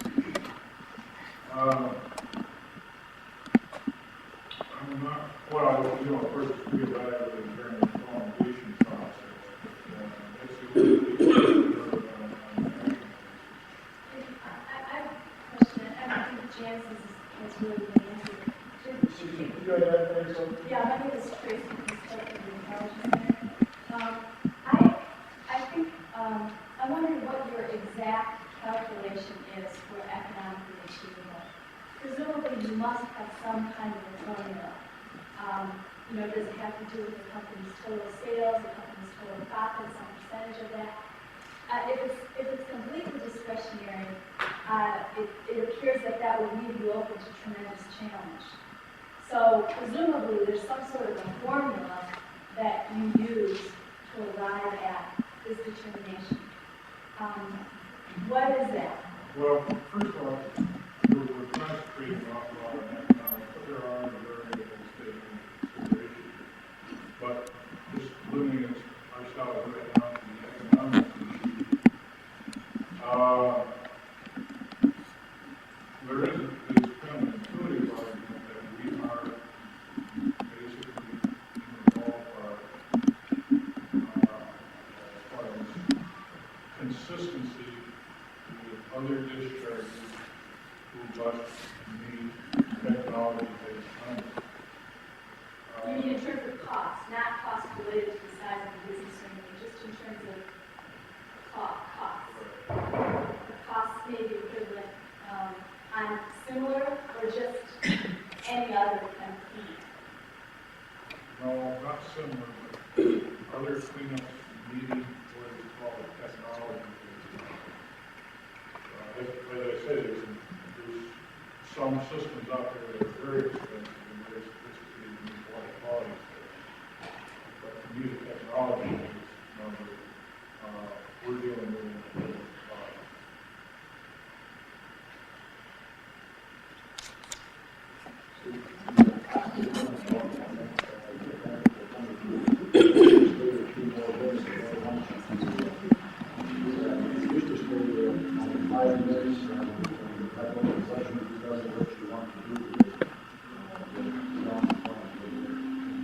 Can you just clarify that? Because I don't think that we got an answer. You know, I mean, Bill, here's what we're all thinking. Over here in Evergreen, which is right, here in Washington County, and it's real life, and we know what's happening because Ann Arbor City is documenting that it's happening. Gelman Sciences is cleaning up to 3 parts per billion and below. Yeah, a little further down the road there, 100 parts per billion is considered the acceptable and achievable standard. And this just doesn't seem to reconcile real well in people's minds. You know, it just doesn't seem to be consistent. If we know better can be done, why is it better being required?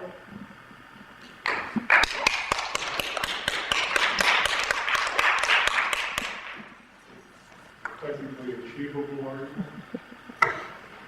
No, it's all. Why? Whatever you want to call it, but I think I've stated what I mean. Well, you're bringing up a situation that you obviously know far more about the specific than I do. Well, I think you already, we have no power.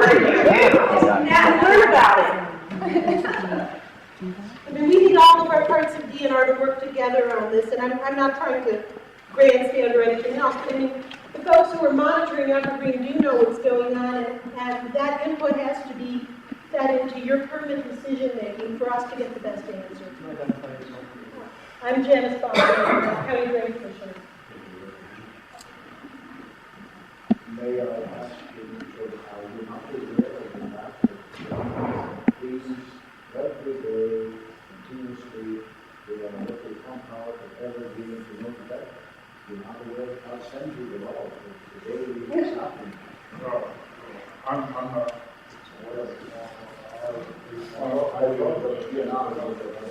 Oh, I'm sure there are many people. No, you're not the same people. It's not every day.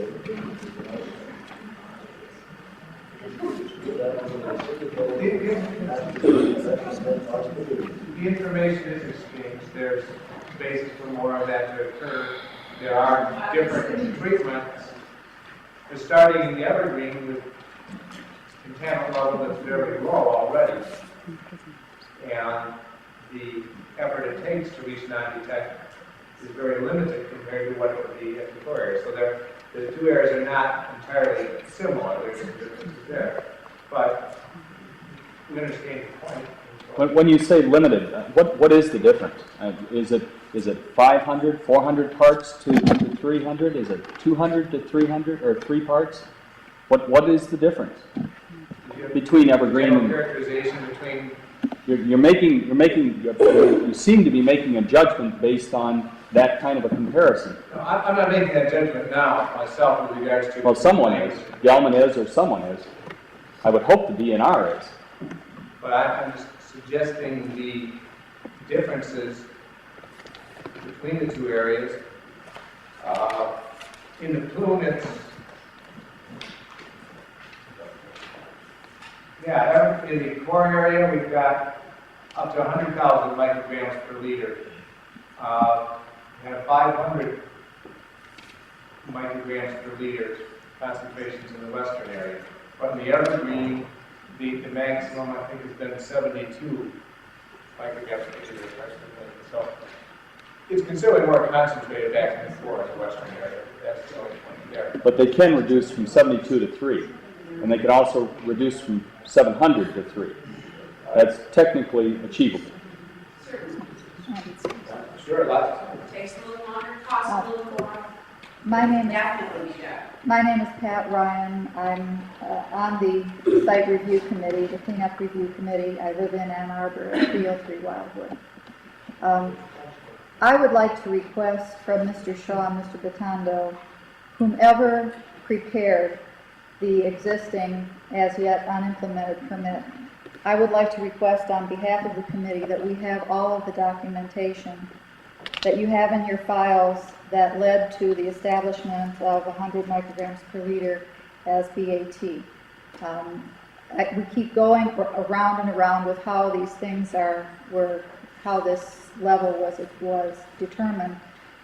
I have reviewed the information that was submitted to the DNR by Gelman Sciences, reflecting both the pilot tests and the bench tests that were done by Solar Chem in '91 that I assume you took, that you arrived at BAT from. There was one series of tests where they went below 1,000, and it was when they pre-treated for iron. And they said that in those series of tests, Solar Chem reported between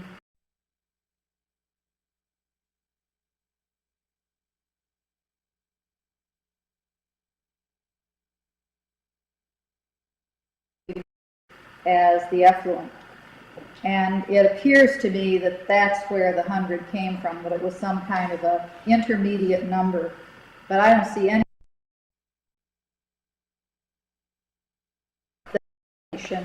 of groundwater along the entire course of the creek from the discharge. The point is that everybody's forgetting the first part of that stipulation, and they're saying all they have to do is demonstrate some level, which they can't do by modeling, so they want to do it by an empirical study.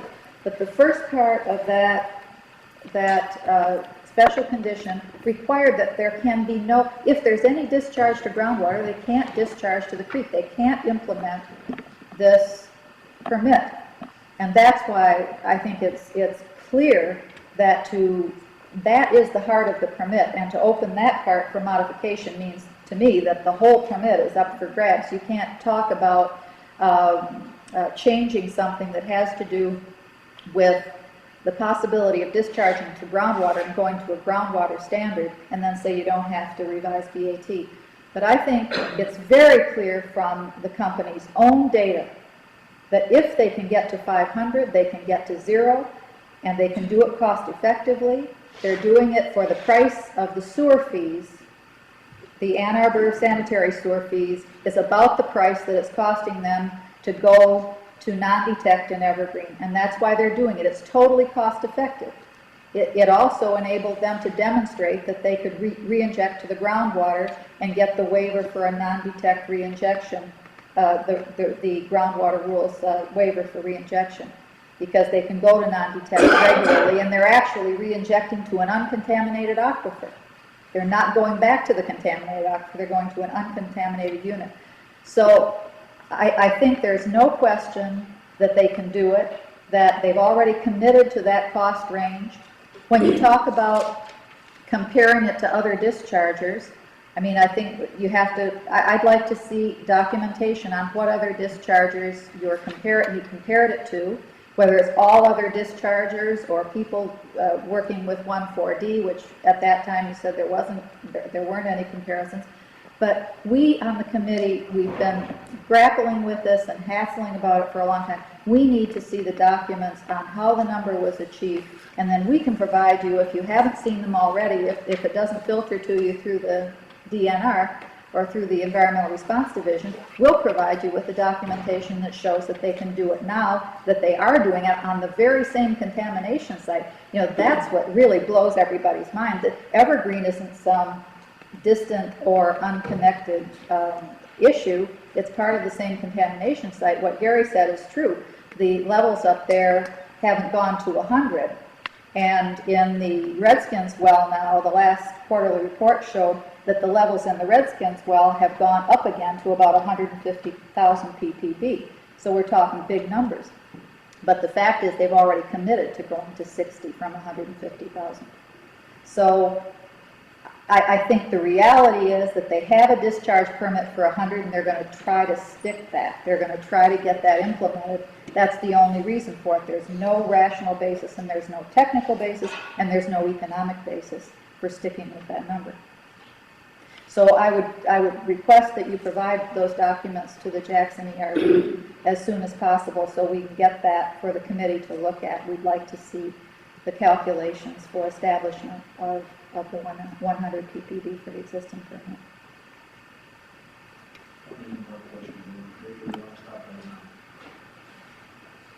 If it's useful, I will say a bit more. It would be helpful to say by 1:30. How do we move forward on this? I have the impression from this that the DNR is just kind of right now sitting back, can do nothing until Gelman submits a new proposal. Is that accurate? I'm sorry, could you say it again? I'm sorry, Colin Oatley, I live on Covington Square Drive, 1370. Isn't there some deadline when Gelman has to do something? Yes, there are a lot of deadlines, but they're doing lots of different things. But the Remedial Action Agreement defers to schedules and permit issuances for some aspects, actually, before the cleanup gets fully underway. The lack of it being more fully underway is a real concern to us, because the stuff is out there. Some of it's being recovered and controlled now. Other parts of it aren't. So we do need to get on about the job of doing that. Gelman is getting the extraction systems in place to purge wells to remove the thing. But they're wrestling with the issue about what they're going to do with their purge water and how far to take it. We've given them the last round of feedback with regards to the potential for a discharge to the creek. There are things that we'll do internally. We'll be taking feedback from tonight through our chain of command. I think Gelman needs to be addressed some more directly on this issue. We'll have to make other decisions ourselves about continuing our decisions about the science and interpretations about whether 100 is safe or not for the groundwater, and decide if we have to escalate other kinds of action with Gelman. Just a very quick comment. There was a quotation in the paper the other evening from Mr. Gelman, against whom I have nothing personal, I assure you. After the article, after the paragraph mentioned that the price of their stock was up, it also, there was a quotation from him personally saying how pleased he was that his environmental problems were behind him. And that to me was infuriating, because his environmental problems are not over. If someone in the DNR is inferring to that company that their environmental problems are over, I would be very upset with the DNR. The DNR is very upset with itself. Thank you. Yeah, quick comment on a question. The percentage quoted of 95 to 99% probability that the aquifer will be contaminated is not nearly high enough. And we don't accept those percentages in society for other people. Question is, But I was entirely certain with the monitoring aspect of it, that it was fully effective. except for the overshoot that was cited in Yeah, 100% certainty is If I agree with Goes Brian, more than 4, then you go in between. Which means I expected it, because probability is always there, it's going to go to the commodity tax. You're going to need to change, as you told them in your response, the things you told them. You go to more than 3, then you have to go to 3. So you always allow yourself the probability that, yes, it will be. There is a good probability it will be more than 4, 2 times 3. In which case, we're going to start cleaning up now the whole that area. I don't think anybody said there's a good probability. I think we just left it open and there is a probability. And it's actually 1 in a billion, it could be. No, but If I recommend that the question is still to actually model the conduct the study. The study hasn't been conducted, the data hasn't been collected. There's no way to put numbers in the equation. no, what we're telling you now is we're talking about an empirical study, which means we're going to dump it, we're going to sample it, and then we'll see what came up. And now we have a higher probability than we thought, and there's too bad.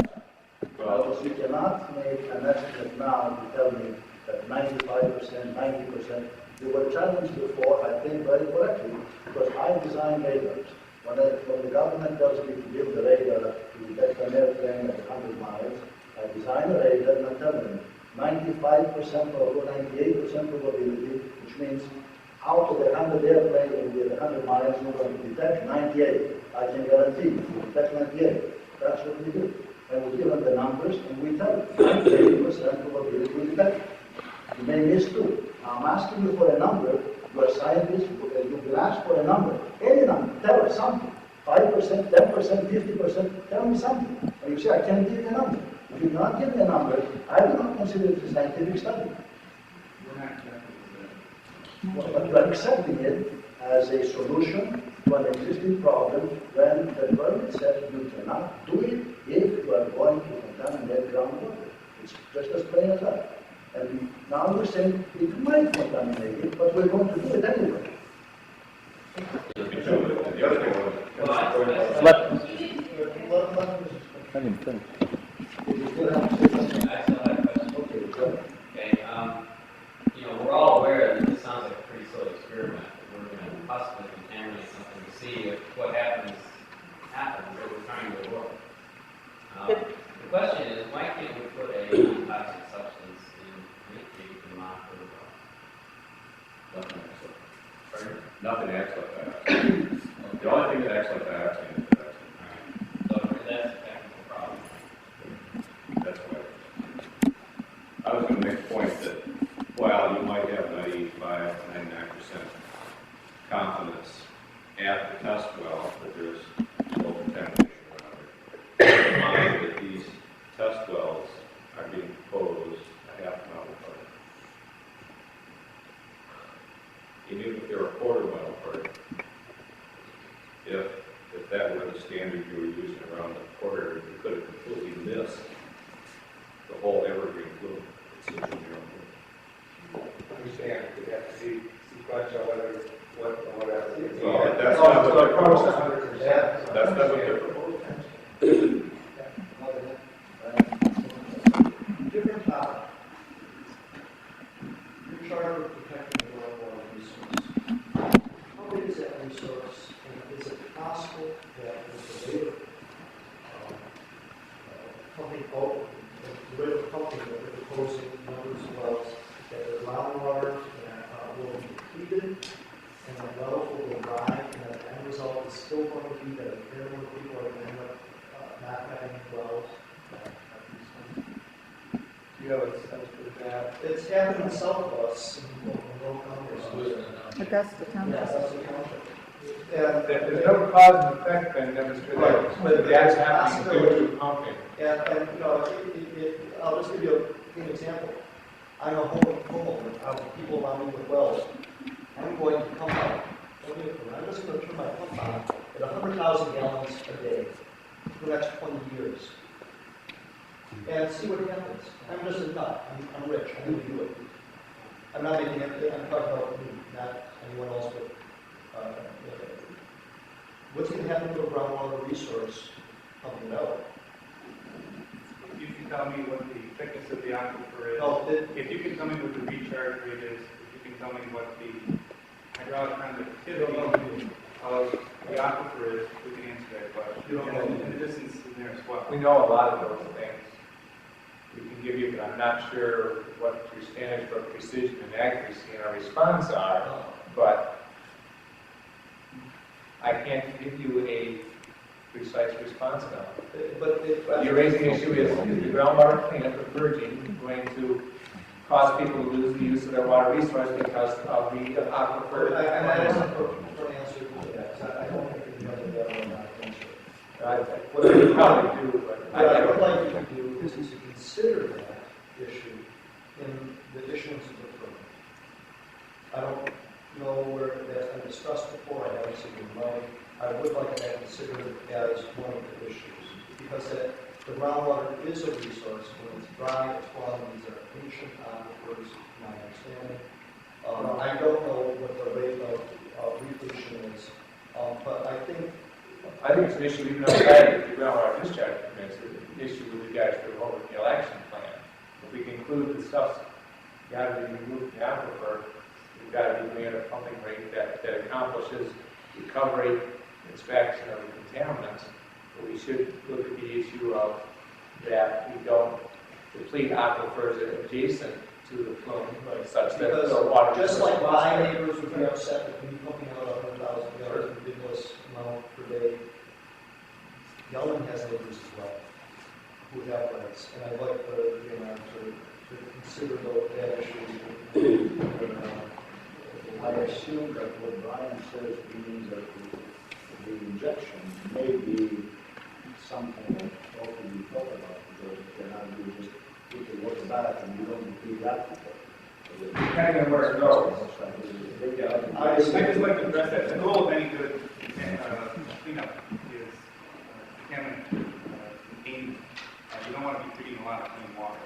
So there's an economic self-leveling impact. They're not going to want to pump down an aquifer to the point of drying out wells which are not contaminated. It just wouldn't make any sense. A lot of it doesn't make sense. Any more questions? One more question? Yes? One of the things I'm hearing here is the DNR is letting Gelman pick their own methods, procedures, and costs as long as you fall within MCL levels, which are stated how long ago? They change for lead every 2 years. What was considered safe 12 years ago now is only a fraction of it. The MCL levels for dialysis, if my figures are correct, 1 teaspoon contains 20,000 gallons. How can you put this many tons in there and it's MCL level 3 for a contaminant that's not even legally allowed to be tested for in America until a couple of years ago? That we know what it's going to do. We don't have a clue what it's going to do to our water sources, our fish, and our children. What you're saying is as long as you fall within MCL level to the state set of the standard, you can't tell them how to go about cleaning as long as they meet that particular standard. That's why we're not giving us accurate answers or figures. What we're asking is how can we get these figures changed to what we feel is acceptable, because there is no research data telling us what acceptable standards are. I can address the toxicological background basis for the standard. It is not an MCL. It is a cleanup standard under the state's rule of regulations for developing cleanup standards. You make the point that data giving evidence to the nature of toxicity of subclean does continually evolve. There are some mechanisms available for reassessing what the cleanup standard is going to be for government. The state has established a cleanup standard. It needed some point at which to put it. We did so on the basis of the currently available toxicological data. We are holding government to that standard. Yes, they have some flexibility in what routes they go to get there. But we don't dictate every step, every route, every option they take. But those steps they do take, we're charged with being sure that they're executed in accordance with state law and public policy, establishing statute and administrative rules. I have to do this. two more questions, I think, and we should be done. No? I want to refer back to something I heard that really disturbs me, a response having to do with the state pursuing through the courts access and that sort of thing. It's my understanding, I don't remember what was in the consent judgment about assistance by the state for Gelman Sciences to secure permits and that sort of thing. If there was something, I'm not sure what it was, but it's my understanding that the state does not intervene on behalf of a PRP to... You're correct, Pat. I did address that earlier. The response was, someone said if the state was going to, did the state have the authority to do so? We've got some means to do so. Earlier in the evening, I indicated we would be expecting Gelman to exercise authorities through courts and under NEPA, et cetera, if necessary to give certain access and things. So you're correct. I don't think we would be involved with taking that step on behalf of Gelman. Okay. Or on behalf of anybody, because here you're really talking about an area outside the contamination zone. It seems to me that if anybody has recourse to NEPA, it's citizens in this situation, because you don't have a situation where you're needing to get access to purge water or to pump water out of contaminated aquifers. You're asking for access to discharge into an uncontaminated zone in order to remediate a contaminated one. And I don't like to see the state encourage Gelman Sciences to go in that direction. I mean, I don't know whether they would do it or not, but I would like to see the state encourage them to do the rational thing and to realize that the treatment numbers that they've got are old, that they're already treating to lower levels, that it's economically feasible, and we and they and everybody has the information to prove that. And I think rather than saying we have to sit back and wait for Gelman to take some initiative, they're not going to take it. They've already got a discharge permit for 100 parts per billion, so it's not to their interest to go pushing for or asking for a discharge permit for a lower level. I think this is a very special situation. In fact, when Jeff Ferran did the consultation for the city of Ann Arbor on the discharge to the storm sewer and sanitary sewer, he said in the resume of his study and his consultation that this contamination is truly unique. It's taken a terrible toll on the water resources of this area. It's been a long and arduous process, and he said at that time that because of that, he would recommend, and because technology looked like they could do it, that the cleanup standard, and he didn't mean to clean the aquifers, he meant the treatment standard be 3 parts per billion. And I think I know the state's in a disadvantaged position because of the litigation and because of the lack of clarity about who really is responsible here to some extent. But I guess you have a lot of citizens behind you if you would care to make well, I call it a courageous move here, or at least a very responsible one, and say we need to get this wrapped up, we need to get the remediation started, you can do it, we recommend that you do it. We will assist you in whatever ways we can to move the modification along. If you want to go to these, if you will go to these lower levels, we strongly recommend it. I also wonder... We haven't gone that far, so it's really a decision making about whether we do something and recommend a specific course or crank up some action to require them to make judgments as to whether the science and the law will be on our side for doing so. I think it would be good to prime the cranks, because I think particularly now that the EPA has intervened and put the reorganization on hold to some extent. I don't know if that means you go ahead and issue permits under the new... There is a new twist on that you want to... EPA confirmed delegation, full delegation. They are recognizing the state permits that is valid permits under the federal system. But they told me today, they're still going to hold public hearings Yeah, and they're review it. continuing their overall assessment, yeah. But they have not changed, given, but they it's haven't good given to you know. authorization, they've simply said that they'll hold the permits valid. Well, at any rate, it seems that there is an opportunity to perhaps even reverse this thing and get the public commissions back or do something to alter this. And it seems like now's the time to make a move. I'd like to see you do it. So if you would just follow through on what Mr. Michael mentioned in his letter, follow through, modify the permit, put a limit to 3 parts per billion, and then if government sciences calls you up and says, how are we going to do this, refer them to Solar Chem. Solar Chem sells the equipment that treats down to 3 parts per billion. Well, they bought it. That's the prospectus that they. They have additional units for sale. Oh yeah, right. You're right, Bob. They could put in some more units. Well, on behalf of all of us, I would like to thank all the folks in DNR being here tonight to talk with us. Staying late, and we appreciate it. And on behalf of all the people here in the committee, I would like to thank Patty Benson and Roger Rayle for working very hard on those declarations here we have to collect all the signatures. We do an awful lot of work, and we thank you very much for